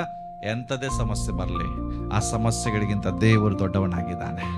ಆ ದೇವರು ನನ್ನ ಸಂಗಡ ಇದ್ದಾನೆ. ಹಲ್ಲೆಲೂಯಾ. ಅದನ್ನೇ ದಾವೀದನು ಮಾಡ್ದ. ಸೌಲ ಹೇಳ್ದ, ನೀನು ಹೋಗು, ನಡಿ. ಇವನು ಹೋಗ್ತಿದ್ದಾನೆ. ಹೋಗ್ಬೇಡ, ಹೋಗಕ್ಕಿಂತ ಮುಂಚಿತವಾಗಿ ಇವನು ಎಲ್ಲ ಆಯುಧಗಳನ್ನ ಧರಿಸ್ಕೊಟ್ರು.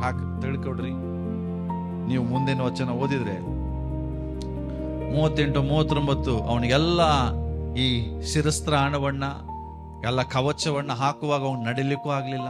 ಅವನು ಹೇಳ್ದ, ಸ್ವಾಮಿ, ಇವುಗಳ ಜೊತೆಗೆ ನಾನು ಯುದ್ಧ ಮಾಡಕ್ ಹೋಗಲ್ಲ, ಇವೆಲ್ಲ ನೀನೇ ಇಟ್ಕೋ, ನಾನು ಯೆಹೋವನ ಹೆಸರಿನಲ್ಲಿ ಹೋಗ್ತೇನೆ. ಪ್ರಿಯರು, ಏನದ ಅರ್ಥ ಗೊತ್ತಾ? ನಿನ್ನ ಜೀವಿತದಲ್ಲಿ ನಿನಗಿರುವ ಟ್ಯಾಲೆಂಟ್ಗಳು, ನಿನಗಿರುವಂತ ಆಸ್ತಿ ಅಂತಸ್ತುಗಳು, ಇವು ನಿಮ್ಮನ್ನು ಸಂರಕ್ಷಿಸ್ತೀವಿ ಅಂದ್ರೆ ಅದು ತಪ್ಪು ಕಲ್ಪನೆ. ನಿನ್ನನ್ನು ಸಂರಕ್ಷಿಸುವುದು ದೇವರ ಹಸ್ತ. ಹಲ್ಲೆಲೂಯಾ. ನೀನ್ ಹೇಳ್ಬೋದು, ನನ್ನ ಹತ್ರ ಎಲ್ಲ ಇದೆ ರೀ, ನಾನು ಆರಾಮಾಗಿ ಪಾರಾಗಿ ಬರ್ತೇನೋ. ಇವೆಲ್ಲ ಇದ್ರೂ ಸಹ ನೀನು ಸೋಲ್ಬೋದು. ಅವನು ಹೇಳ್ದ, ಇವ್ಯಾವ ನನಗೆ ಅವಶ್ಯಕತೆ ಇಲ್ಲ, ನಾನು ದೇವರ ಹೆಸರಿನಲ್ಲಿ ಹೋಗ್ತೇನೆ. ಅವನೇನ್ ಮಾಡ್ದ? ಸುಮ್ಮನೆ ಹೋದ. ಅವನು ಗೋಲ್ಯಾತ ಅವನನ್ನು ನೋಡಿ ನಗ್ತಿದ್ದಾನೆ. ಯಾಕೆ ಹೇಳ್ರಿ? ಯಾರನ್ನಾದ್ರೂ ಕಳಿಸಂದ್ರೆ ಚಿಕ್ಕ ಹುಡುಗನನ್ನು ಕಳಿಸ್ಕೊಟ್ಟಿದ್ದಾರೆ. ಇವನು ಹೇಳ್ದವ, ಜಸ್ಟ್ ವೇಟ್ ಅಂತ ಹೇಳಿ ಸುಮ್ಮನೆ ಆ ಕಡೆ ಹೋಗಿ 5 ಕಲ್ಲನ್ನು ಆರಿಸಕ್ತ. ನೋಡಿ, 40ನೇ ವಚನ ಬರ್ತದೆ. 5 ನುಣುಪಾಗಿರುವ ಕಲ್ಲುಗಳನ್ನ ಜಸ್ಟ್ ಆರಿಸ್ಕೊಂಡು ತನ್ನ ಪಾಕೆಟ್ ಅಲ್ಲಿ ಹಾಕೊಂಡು ಹೊಂಟ. ಯಾಕೆ ಗೊತ್ತಾ? ಅವನು ಇನ್ನೊಂದು ವಿಷಯ ಅವನಿಗೆ ಬಹಳ ತಿಳ್ಕೊಂಡಿದ್ದ. ಏನ್ ಗೊತ್ತಾ? ದಾವೀದನಿಗೆ ಒಂದು ವಿಷಯ ಗೊತ್ತಿತ್ತು. ಏನಂತ? ಜೋರಾಗಿ ಹೇಳ್ರಿ, ಹೋದ್ರಿ ಎಲ್ರು. ಏನ್ ಗೊತ್ತಿತ್ತು ಅವನಿಗೆ? ಯಾರು ಜಯವನ್ನು ನೀಡುತ್ತಾರೆ ಮತ್ತು ಯಾರು ಕೊಲ್ಲುತ್ತಾರೆ ಎಂಬುದು ದಾವೀದನಿಗೆ ತಿಳಿದಿತ್ತು. ಹಲೋ, ಗೋಲ್ಯಾತನನ್ನ ಯಾರು ಕೊಲ್ತಾರೆ ಮತ್ತೆ ಗೋಲ್ಯಾತನ ಮೇಲೆ ಯಾರು ಜಯವನ್ನ ಕೊಡ್ತಾರೆ ಅಂತ ಅವನಿಗೆ ಗೊತ್ತಿತ್ತು. ಅದಕ್ಕಾಗಿ ಗೋಲ್ಯಾತನ ಮುಂದೆ ಹೋಗ್ತಾನೆ. ಗೋಲ್ಯಾತನು ದಾವೀದನನ್ನು ನೋಡ್ತಾನೆ. ನೋಡಿದ ಮೇಲೆ ಹೀಯಾಳ್ಸಕ್ ಶುರು ಮಾಡ್ತಾನೆ. ಯಾರನ್ನ? ದಾವೀದನನ್ನ ನೋಡಿ. ಅವನನ್ನು ನೋಡಿ ಹೀಯಾಳಿಸುವಾಗ 46ನೇ ವಚನ ಬಹಳ ಬ್ಯೂಟಿಫುಲ್ ಆಗಿದೆ. ಎಲ್ಲರೂ ಸೇರಿ ಓದೋಣ. ಎಲೆ ಗೋಲ್ಯಾತನೇ, ಇವತ್ತು ದೇವರು ನಿನ್ನನ್ನ ನನ್ನ ಕೈಗೆ ಒಪ್ಪಿಸಿದ್ದಾನೆ. ನಾನು ನಿನ್ನನ್ನ ಕೊಂದು ನಿನ್ನ ತಲೆಯನ್ನು ಕಡಿದು ಫಿಲಿಷ್ಟಿಯ ಸೈನ್ಯದ ಶವಗಳಿಗೆ, ಮೃಗದ ಪಕ್ಷಿಗಳಿಗೆ ಹಂಚಿಕೊಡುವೆನು. ಇದರಿಂದ ಇಸ್ರಾಯೇಲ್ ಒಳಗಡೆ ದೇವರು ಇರುತ್ತಾನೆಂಬುದಾಗಿ ಭೂಲೋಕದ ಎಲ್ಲಾ ಜನರಿಗೆ ತಿಳಿದು ಬರಲಿ.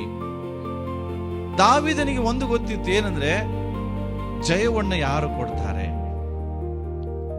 ಮತ್ತೆ ಯಾರು ಅವನನ್ನು ಸಾಯಿಸ್ತಾರೆ. ಪ್ರಿಯರೇ, ಅವನು ಒಂದೇ ಗೊತ್ತಿತ್ತು. He was very confident. ಅವನಿಗೆ ತುಂಬಾ ಭರವಸೆ ಉಳ್ಳವನಾಗಿ ಅವನು ಮುಂದೆ ಹೋಗಿ ನಿಲ್ತಿದ್ದಾನೆ. ನಿಂತು ಮಾತು ಹೇಳ್ತಾನೆ, ಇವತ್ತು ದೇವರು ನಿನ್ನ ಕೈಗೆ ಒಪ್ಪಿಸಿ ಕೊಟ್ಟಿದ್ದಾನೆ, ನಾನು ನಿನ್ನನ್ನು ಸಾಯಿಸ್ತೇನೆ. ಜಸ್ಟ್ ಇಮ್ಯಾಜಿನ್ ಮಾಡ್ರಿ, ದೇವರು ನಿನ್ನನ್ನು ಸಾಯಿಸ್ತಾನಂತ ಹೇಳ್ತಿಲ್ಲ. ಇಲ್ಲೇ ಇದ್ದೀರಾ? ಇದ್ರ ಮಾತಿನ ಅರ್ಥ ಮಾಡ್ಕೊಡ್ರಿ. ದೇವರು ನಿನ್ನನ್ನು ಕೊಲ್ಲುವನಂತ ಹೇಳ್ತಿಲ್ಲ. ನಿನ್ನನ್ನು ಯಾರು ಕೊಲ್ತಾರೆ? ಅವನು ಹೇಳ್ತಿದ್ದಾನೆ ನಾನು. ದಾವೀದ ಹೇಳ್ತಿದ್ದಾನೆ ದೇವ್ರು ನಿನ್ನ ಕೊಲ್ತಾನಂತ ಹೇಳ್ತಿಲ್ಲ, ನಾನು ನಿನ್ನನ್ನು ಕೊಲ್ತಾನೆ. ಅದು ಬಟ್ ನಾನು ನಿನ್ನ ಕೊಲ್ಲೋದಕ್ಕಿಂತ ಮುಂಚೆ ದೇವರು ಆಲ್ರೆಡಿ ನಿನ್ನನ್ನು ನನ್ನ ಕೈಗೆ ಏನ್ ಮಾಡಿದ್ದಾನೆ? ಒಪ್ಪಿಸಿದ್ದಾನೆ. ಅರ್ಥ ಏನ್ ಗೊತ್ತಾ ಪ್ರಿಯರೇ? ದೇವರು ಜಯ ನಮಗೆ ಕೊಡ್ತಾನೆ, ಹೋರಾಟ ನಾವು ಮಾಡಬೇಕು. ಇಲ್ಲೇ ಇದ್ದೀರಾ? ಸಮಸ್ಯೆಗಳ ಮೇಲೆ ಜಯ ದೇವರು ಕೊಡ್ತಾನೆ, ಸಮಸ್ಯೆ ನಾವು ಎದುರಿಸಬೇಕು. ನಾವೇನ್ ಮಾಡ್ತೇವೆ? ದೇವರು ನಿಮಗೆ ಜಯವನ್ನ ಕೊಟ್ಟಿದ್ದಾನೆ ಅಂತ ಪಾಸ್ಟರ್ ಪ್ರಸಂಗ ಮಾಡಿದ ತಕ್ಷಣ ಮನೆಗೆ ಹೋಗಿ, ದೇವರೇ ನೀನ್ ನಂಗೆ ಜಯ ಕೊಟ್ಟಿದ್ದಿ, ಅದಕ್ಕಾಗಿ ಸ್ತೋತ್ರ. ದೇವರೇ ನಂಗೆ ಜಯ ಕೊಟ್ಟಿದ್ದಿ, ಅದಕ್ಕಾಗಿ ಸುಮ್ಮನೆ ಕೂತ್ಕೊಳ್ತೇವೆ. ದೇವ್ರು ಹೇಳ್ತಾರೆ, ಮಗನೇ ನಾನು ನಿಂಗೆ ಜಯ ಕೊಟ್ಟಿದ್ದೇನೆ, ಬಟ್ ನೀನು ಹೋಗಿ ಹೋರಾಡು. ಹಲೋ, ಇಲ್ಲೇ ಇದ್ದೀರಾ? ದೇವರು ಜಯ ಕೊಟ್ಟಿದ್ದಾನಂತ ಮನೇಲಿ ಕೂತ್ಕೊಳ್ಳಕ್ ಕರೆದಿಲ್ಲ. ದೇವರು ಜಯ ಕೊಟ್ಟಿದ್ದಾನೆ, ಬಟ್ ಹೋರಾಡು ನೀನೇ. ಅಲ್ಲಿ ಹೇಳ್ತಿದ್ದೆ, ನಾನೇ ನಿನ್ನನ್ನು ಕೊಲ್ಲುವುದು, ದೇವರಲ್ಲ. ಆದ್ರೆ ದೇವರು ನಿನ್ನ ನನ್ನ ಕೈಗೆ ಒಪ್ಪಿಸಿದ್ದಾನೆ. ಬಟ್ ನಾವೇನ್ ಮಾಡ್ತಿದ್ದೇವೆ? ದೇವರೇ ನೀನ್ ಹೇಳಿದ್ದೆಲ್ಲ ಸಾಯಿಸ್ತೇನೆ, ಸಾಯಿಸಿಗ. ದೇವ್ರು ಹೇಳ್ತಾರೆ, ನಾನಲ್ಲ, ನೀನ್ ಹೋಗಿ ಸಾಯಿಸು. ದೇವರೇ ನೀನ್ ಹೇಳಿದೆಲ್ಲ ಪ್ರಾಬ್ಲಮ್ ಇಂದ, ಸಮಸ್ಯೆಯಿಂದ ಬಗೆಹರಿಸ್ತೇನೆ ಅಂತ, ಈಗ ಸಮಸ್ಯೆನ ಬಗೆಹರಿಸು. ದೇವ್ರು ಹೇಳೋದೇನು? ಸಮಸ್ಯೆ ನೀನ್ ಬಗೆಹರಿಸು, ನಾನು ನಿನ್ ಜೊತೆಗಿರ್ತೇನೆ. ಸ್ವಾಮಿ ನೀನ್ ಹೇಳಿದೆಲ್ಲ 3 ಹೊತ್ತು ಊಟ ಕೊಡ್ತೇನೆ ಅಂತ, ಕೊಡು. ದೇವ್ರು ಹೇಳ್ತಾರೆ, ನಾನು ಕೊಡ್ತೇನೆ, ಹೋಗಿ ಅಡಿಗೆ ಮಾಡು. ಹಲೋ, ನಮ್ಮ ಸಮಸ್ಯೆನು ಅಡಿಗೆನೂ ಮಾಡೋದು ಬೇಡ, ಕೆಲಸನೂ ಮಾಡೋದು ಬೇಡ, 3 ಹೊತ್ತು ಊಟ ಸಿಗಬೇಕು. ನನ್ನ ದೇವರು ಹಂಗೆ ಊಟ ಕೊಡುವುದಿಲ್ಲ. ನಿನ್ ಕೈ ಹಾಕುವ ಕೆಲಸದಲ್ಲಿ ಸಫಲತೆಯನ್ನು ದೇವರು ಕೊಡ್ತಾನೆ. ನುಗ್ಗೋ ಹುಳವನ್ನ ದೇವರು ಸಾಯಿಸ್ತಾನೆ. ನೀನು ಏನ್ ದುಡಿತೀಯ ಅದು ನಿನಗೆ ಆಶೀರ್ವಾದವಾಗಿ ದೇವರು ಮಾಡ್ತಾನೆ. ನಿನ್ನ ಕೆಲಸ ಹೋಗಿ ನಿಲ್ಲು, ನೀನು ಹೋರಾಡು. ಅವನು ಹೇಳ್ತಾ ಇದ್ದಾನೆ, ನಾನು ನಿನ್ನನ್ನು ಸಾಯಿಸ್ತೇನೆ. ಇವತ್ತು ದೇವರು ನಿನ್ನನ್ನು ನನ್ನ ಕೈಗೆ ಒಪ್ಪಿಸಿದ್ದಾನೆ. ಅಂದ್ರೆ ಏನ್ ಗೊತ್ತಾ ಪ್ರಿಯರೇ? ನಾವು ದೇವರು ಏನೋ ಮಾಡ್ತಾನಂತ ಕಾಯುವುದಲ್ಲ, ದೇವರು ಕಾಯ್ತಿದ್ದಾನೆ ನಿನ್ನ ಮೂಲಕ ನಾನು ಏನಾದ್ರೂ ಒಂದು ಮಾಡ್ಬೇಕಂತ. ಅರ್ಥ ಆಗ್ಲಿಲ್ಲ ಜನರಿಗೆ? ಹಲೋ, ದೇವರು ಏನೋ ನನ್ನ ಜೀವಿತದಲ್ಲಿ ಮಾಡ್ತಾನೆ ಅಂತ ಕಾಯುವುದಕ್ಕಾಗಿ ನೀನ್ ಕಣ್ಣನ್ನು ಕರೆದಿಲ್ಲ ದೇವರು. ದೇವರು ಕಾಯ್ತಿದ್ದಾನೆ, ನೀನ್ ಏನಾದ್ರೂ ಒಂದು ಮಾಡು, ನಿನ್ನ ಮೂಲಕ ನಾನು ಆ ಕಾರ್ಯಗಳನ್ನು ಸಫಲಪಡಿಸ್ಬೇಕು. ದೇವರೇ ಮಾಡಿದ್ರೆ ನೆಕ್ಸ್ಟ್ ಡೇನು ಸಹ ದೇವರೇ ಮಾಡ್ತಂತ ಕಾಯ್ತೀವಿ. ಆದ್ರೆ ನೀನ್ ಮಾಡುವಾಗ, ನಿನಗೆ ದೇವರು ಜಯ ಕೊಡುವಾಗ, ಅಲ್ಲಿ ನಿನಗೆ ಇನ್ನೂ ಹೆಚ್ಚಿನ ಉತ್ತೇಜನ ಬರ್ತದೆ, ಮತ್ತೆ ಹೋಗಿ ಇನ್ನೂ ನೆಕ್ಸ್ಟ್ ಕೆಲಸ ಮಾಡ್ಲಿಕ್ಕೆ. ಸೊ ಇಲ್ಲಿ ಅರ್ಥ ಏನ್ ಗೊತ್ತಾ? ದಾವೀದನು ಹೋಗಿ ಯುದ್ಧದಲ್ಲಿ ನಿಂತ್ಕೊಂಡು ಅವನನ್ನ ಸಾಯಿಸ್ತೇನೆ ಅಂತ ಇಲ್ಲಿ ಮಾತು ಹೇಳ್ತಿದ್ದಾನೆ. ಅದಕ್ಕಾಗಿ ಹೇಳ್ತಾ ಇದ್ದಾನೆ, ನೀನಾದರೋ ಈಟಿ, ಕತ್ತಿ, ಓಕೆ, ಇವುಗಳಿಂದ ನೀನ್ ಬಂದಿದ್ಯಾ. ಆದ್ರೆ ಅವನೊಂದು ಮಾತು ಹೇಳ್ತಾನೆ, ಯೆಹೋವನು ಈಟಿ ಕತ್ತಿಗಳಿಲ್ಲದೆ ರಕ್ಷಿಸಬಲ್ಲನೆಂದು ಇಲ್ಲಿ ಕೂಡಿರುವ ಜನರಿಗೆ ಗೊತ್ತಾಗ್ತದೆ. ಹಲೋ, ದೇವರು ಮನಸ್ಸು ಮಾಡಿದ್ರೆ ಏನು ದೇವರಿಗೆ ಏನು ಅವಶ್ಯಕತೆ ಇಲ್ಲ, ನೀನ್ ಸಾಕು. ನಿನಗಿರುವಂತ ಟ್ಯಾಲೆಂಟಿನ ಅವಶ್ಯಕತೆ ಇಲ್ಲ, ದೇವರಿಗೆ ಬೇಕಾಗಿದ್ದು ನೀನು ಸಿದ್ಧನಾಗಿದ್ರೆ ನಿನ್ನ ಮೂಲಕ ದೇವರು ದೊಡ್ಡ ಕಾರ್ಯಗಳನ್ನ ಮಾಡ್ತಾರೆ. ಬಟ್ ನಿನ್ನನ್ನ ದೇವರು ಎದುರು ನೋಡ್ತಿದ್ದಾನೆ. Are you ready to face the problem? ಸಮಸ್ಯೆಗಳು ಬರುವಾಗ ಎದುರಿಸಲಿಕ್ಕೆ ಸಿದ್ಧನಿದೆಯಾ? ಸಮಸ್ಯೆಗಳನ್ನ ಎದುರಿಸೋನು ಒಂದು, ಅವನ ಲಕ್ಷಣ ಏನು ಗೊತ್ತಾ? ಅವನ್ ಟೆನ್ಷನ್ ಮಾಡಲ್ಲ, ಅವನ್ ನಗುತ್ತಾ ಇರ್ತಾನೆ. ಟೆನ್ಷನ್, ಸಮಸ್ಯೆಗಳು ಬರುವಾಗ ಹೋರಾಡುವಂತ ವ್ಯಕ್ತಿಯ ಲಕ್ಷಣ ಏನು ಗೊತ್ತಾ? ಅವನು ಭಯಪಡುವುದಿಲ್ಲ, ಸಮಾಧಾನದಲ್ಲಿರ್ತಾನೆ. ನಾನು ಯಾಕಿದ್ ಹೇಳ್ತೀನಿ ಗೊತ್ತಾ ಪ್ರಿಯರೇ? ಸಮಸ್ಯೆಗಳು ಮುಗಿಯುವುದಿಲ್ಲ, ಲೈಫಲ್ಲಿ ಬರ್ತಾನೆ ಇರ್ತದೆ. ಅದೇ ಪ್ರಕಾರ ಜೀವಿತದಲ್ಲಿ ತಿಳ್ಕೊಡಿ, ಯಾರಾದ್ರೂ ಒಬ್ಬ ವ್ಯಕ್ತಿ ನಿಮಗೆ ಪದೇ ಪದೇ ಬಂದು ಒಂದೇ ರೀತಿಯಾದಂತ ಜೋಕ್ ಹೇಳುವಾಗ ನೀವು ನಗುವುದಿಲ್ಲ, ನಗ್ತೀರಾ? ಬೋರ್ ಆಗ್ತದೆ. ಒಂದೇ ಜೋಕಿಗೆ ನೀವು ಪದೇ ನಗಲ್ಲ, ಬಟ್ ಒಂದೇ ಸಮಸ್ಯೆಗೆ ಪದೇ ಪದೇ ಯಾಕೆ ಹೇಳ್ತೀರಿ? ಅರ್ಥ ಆಗ್ಲಿಲ್ಲ. ಸಮಸ್ಯೆಗಳು ಬರುವಾಗ ನಗರಿ. ಸಮಸ್ಯೆಗಳ ಜೀವಿತದಲ್ಲಿ ಬರುವಾಗ ಮುಖದಲ್ಲಿ ನಗು ಇರಲಿ. ಆ ನಗುನೇ ತೋರಿಸ್ತದೆ ಏನ್ ಗೊತ್ತಾ, ನೀನು ಕಾನ್ಫಿಡೆಂಟ್ ಆಗಿದ್ದೀಯಾ. ನಿನ್ನ ಜೀವಿತದಲ್ಲಿರೋ ಭಯ, ಆತಂಕ, ಚಿಂತೆ ದಿನ ನಿನ್ನನ್ನು ಸುಡುತ್ತದೆ. ಇದಕ್ಕೆ ಅವಕಾಶ ಕೊಡಬೇಡ. ಸಮಸ್ಯೆಗಳು ಬರುವಾಗ ನಗು, ಅದನ್ನ ಅವಕಾಶಗಳೆಂಬುದಾಗಿ ನೋಡು. ಜೀವಿತದ ಒಂದು part. Problems are the part of life. ಸಮಸ್ಯೆಗಳು ಜೀವಿತದ ಒಂದು ಭಾಗಗಳಷ್ಟೇ. ಅದು ನಿನ್ನ ಸುಡ್ಲಿಕ್ಕೆ ಬರುವುದಿಲ್ಲ. ಅದನ್ನ ನೀನು ಎದುರಿಸುವಾಗ ಅದರ ಮೇಲೆ ದೇವರು ನಿನಗೆ ಜಯವನ್ನು ಕೊಡ್ತಾನೆ. ಅದರ ಮೇಲೆ ದೇವರು ನಿನಗೆ ಅದ್ಭುತವಾದ ಕಾರ್ಯಗಳನ್ನ ಮಾಡ್ತಾನೆ. ಅದಕ್ಕಾಗಿ ಸಮಸ್ಯೆಗಳು ಬರುವಾಗ ಮನುಷ್ಯರನ್ನಾಗ್ಲಿ ಸಮಸ್ಯೆಗಳನ್ನಾಗ್ಲಿ ನೋಡಬೇಡ, ದೇವರನ್ನ ನೋಡು. ಇಬ್ರಿಯ 12ನೇ ಅಧ್ಯಾಯ ಓದಿ ನಾನು ಪ್ರಾರ್ಥನೆ ಮಾಡ್ಲಿಕ್ಕಿದ್ದೇನೆ. ಎಲ್ಲರೂ ಇಬ್ರಿಯರ ಪುಸ್ತಕ ತೆಗಿರಿ, 12ನೇ ಅಧ್ಯಾಯ. ಆದ ಕಾರಣ ಇರುವುದರಿಂದ ಎಸ್ ತಿಳ್ಕೊಡ್ರಿ, ಸಮಸ್ಯೆಗಳೆಂಬ ಭಾರಗಳು ಎವ್ರಿ ಡೇ ನಿನ್ ಜೀವಿತದಲ್ಲಿ ಬರ್ತದೆ. ಬೈಬಲ್ ಹೇಳ್ತದೆ, ಆ ಭಾರವನ್ನ ತಲೆ ಮೇಲೆ ಇಟ್ಕೋಬೇಡ, ಆ ಭಾರವನ್ನ ನಿನ್ನ ಮೈ ಮೇಲೆ ಹೊತ್ಕೋಬೇಡ. ಬೈಬಲ್ ಹೇಳ್ತದೆ, ನಿನಗೆ ಅಭ್ಯಂತರ ಮಾಡು ಎಲ್ಲಾ ಭಾರವನ್ನು ಹತ್ತಿಕೊಳ್ಳೋ ಪಾಪವನ್ನು ನೀನೇನ್ ಮಾಡು, ತೆಗೆದುಹಾಕು. ಹಲೋ, ಏನ್ ಮಾಡು? ಈ ಸಮಯ ಹೇಳಿದ್ದಾರೆ, ಇಲ್ಲೇ ಕಷ್ಟಪಡೋರೆ, ಹೊರೆ ಹೊತ್ತವ್ರೆ, ನನ್ನ ಬಳಿಗೆ ಬರ್ರಿ, ನಾನು ನಿಮಗೇನ್ ಮಾಡ್ತೇನೆ, ವಿಶ್ರಾಂತಿ ಕೊಡ್ತೇನೆ. ಅಂದ್ರೆ ನಿನ್ನ ಎಲ್ಲಾ ಭಾರಗಳನ್ನ ನಾನು ಹೊತ್ಕೊಳ್ತೇನೆ, ನಿನ್ನನ್ನು ಬಿಡುಗಡೆ ಮಾಡ್ತೇನೆ. ನೀನು ಸಮಸ್ಯೆನ ಹೊತ್ಕೊಳ್ಳೋ ಅವಶ್ಯಕತೆ ಇಲ್ಲ. ಆಲ್ರೆಡಿ ನಿನಗಾಗಿ ದೇವರು ಸಮಸ್ಯೆನ ಹೊತ್ಕೊಂಡಿದ್ದಾರೆ. ಅರ್ಥ ಆಗ್ಲಿಲ್ಲ ಜನರಿಗೆ. ನೀವು ನಂಬಿದರೆ ಅದನ್ನು ಸ್ವೀಕರಿಸ್ರಿ. ನೀವು ನಂಬುವಾಗ ಅದನ್ನು ಸ್ವೀಕರಿಸುವಾಗ್ಲೇ ನಿನ್ಗೆ ಆಶೀರ್ವಾದ ಬರುದು. ನೀನು ಸ್ವೀಕರಿಸಿ ಸುಮ್ಮನೆ ಹಿಂಗೆ ಸಮಾಧಿಯಲ್ಲಿ ಕೂತ್ಕೊಂಡ್ರೆ ಯಾವ ಆಶೀರ್ವಾದ ಬರಲ್ಲ. ಹಲೋ, ಇಲ್ಲೇ ಇದ್ದೀರಾ? ಸಮಸ್ಯೆಯಿಂದ ಬಿಡುಗಡೆ ಒಂದು ಮನಸ್ಸಿದೆಯಾ? ಹಂಗೆ ನಿಮ್ ಮುಖ ಕಾಣ್ತಿಲ್ಲ. ನಾನು ಹೇಳಿದೆ, ಸಮಸ್ಯೆಗಳು ಬರೋ ಮುಖದ ಸ್ಮೈಲ್ ಇರಲಿ. ಸಮಸ್ಯೆಗಳು ಬಂದಾಗಲೂ 100 ಜನರ ಕಡೆ ಹೇಳೋದು ಮುಖ, ನಿಮ್ ಮುಖ ನೋಡಿ ಹೇಳ್ಬೇಕು, ಏನೋ ಪ್ರಾಬ್ಲಮ್ ಇರ್ಬೇಕು ಬ್ರದರ್. ಆ ಮುಖನೇ ತಗೊಂಡು ಹೇಳ್ತಿರ್ತೀರಿ. ಯಾಕೆ? ನೀವು ದೇವರು ನೋಡೋರಲ್ಲ. ಇಲ್ಲಿ ಏನ್ ಹೇಳ್ತದೆ? ನೀವು ದೇವರು ನೋಡೋತಾ ಇಲ್ಲ. ಅದಕ್ಕೆ ಇಲ್ಲಿ ಹೇಳ್ತದೆ, ಇವನ್ನೆಲ್ಲ ತೆಗೆದಾಕು. ಏನ್ ಮಾಡು? 2ನೇ ವಚನ ಹೋದ್ರಿ. ನಂಬಿಕೆಯನ್ನು ಹುಟ್ಟಿಸುವನು, ಪೂರೈಸುವನು ಆಗಿರುವ ಯೇಸುವಿನ ಮೇಲೆ ದೃಷ್ಟಿ ಇಡು. ದೇವರನ್ನ ದೃಷ್ಟಿಸುವವರು ಪ್ರಕಾಶಮಾನ ಹೊಂದುವರು, ಅವರ ಮುಖ ಲಜ್ಜೆಯಿಂದ ಗೆಡುವುದೇ ಇಲ್ಲ. ನಿನ್ನ ಮುಖ ಹಂಗಿರಲ್ಲ, ನಿನ್ನ ಮುಖ ಹಸನ್ಮುಖಿಯಾಗಿರ್ತದೆ. ಯಾಕೆ? ನಿನ್ನ ದೇವರನ್ನ ದೃಷ್ಟಿಸ್ತಿರ್ತೀಯ. ನಿನ್ನ ಮುಖದಲ್ಲಿ ಒಂದು ಏನು ಪ್ರಕಾಶಮಾನ, ನಿನ್ನ ಮುಖದಲ್ಲಿ ಒಂದು ತೇಜಸ್ಸು ಕಾಣಿಸ್ತದೆ. ಯಾಕೆ? ನೀನ್ ಎವ್ರಿ ಡೇ ದೇವರನ್ನ ದೃಷ್ಟಿಸ್ತೀಯ. ಎಸ್, ಪ್ರಾಬ್ಲಮ್ ಬರ್ತದೆ ರೀ, ಬಟ್ ಈ ಪ್ರಾಬ್ಲಮ್ಗಳಿಗಿಂತ ನನ್ನ ದೇವರು ದೊಡ್ಡವನಾಗಿದ್ದಾನೆ. ನಾನು ದೇವರನ್ನ ದೃಷ್ಟಿಸುವಾಗ ನನ್ನ ಸಮಸ್ಯೆಗಳು ಹಂಗೇ ಹೋಗ್ತದೆ. ಪೇತ್ರ ದೇವರನ್ನು ದೃಷ್ಟಿಸ್ತಾ ಇದ್ದ, ಸಮಸ್ಯೆಗಳ ಮೇಲೆ ನಡೀತಾ ಇದ್ದ. ಯಾವಾಗ ಅವನ ದೃಷ್ಟಿ ಸಮಸ್ಯೆಗಳ ಮೇಲೆ ಹೋಯ್ತೋ, ಮುಳುಗಲಿಕ್ಕೆ ಪ್ರಾರಂಭಿಸಿದ. ಹಲೋ, ನಿನ್ ಸಮಸ್ಯೆ ನೋಡಕ್ಕೆ ದೇವರು ನಿನ್ನ ಕರೆದಿಲ್ಲ, ದೇವರನ್ನ ನೋಡು. ಅವನು ಗೋಲ್ಯಾತನನ್ನ ಸೈಜ್ ನೋಡ್ಲಿಲ್ರಿ. ಅವನು ಒಂದೇ ಹೇಳ್ದ, ಏಯ್ ಗೋಲ್ಯಾತ, ನನ್ನ ದೇವರು ನನ್ನ ಕೈಗೆ ಒಪ್ಪಿಸಾಯ್ತು. ಇದು ಅವನ ಆಟಿಟ್ಯೂಡ್. ಇವರೆಲ್ಲ ಹೆಂಗೆ ನೋಡ್ತಿದ್ದಾರೆ? ಅಯ್ಯೋ ಅವ ಇಷ್ಟು ದೊಡ್ಡ, ನಾನು ಹಿಂಗೆ.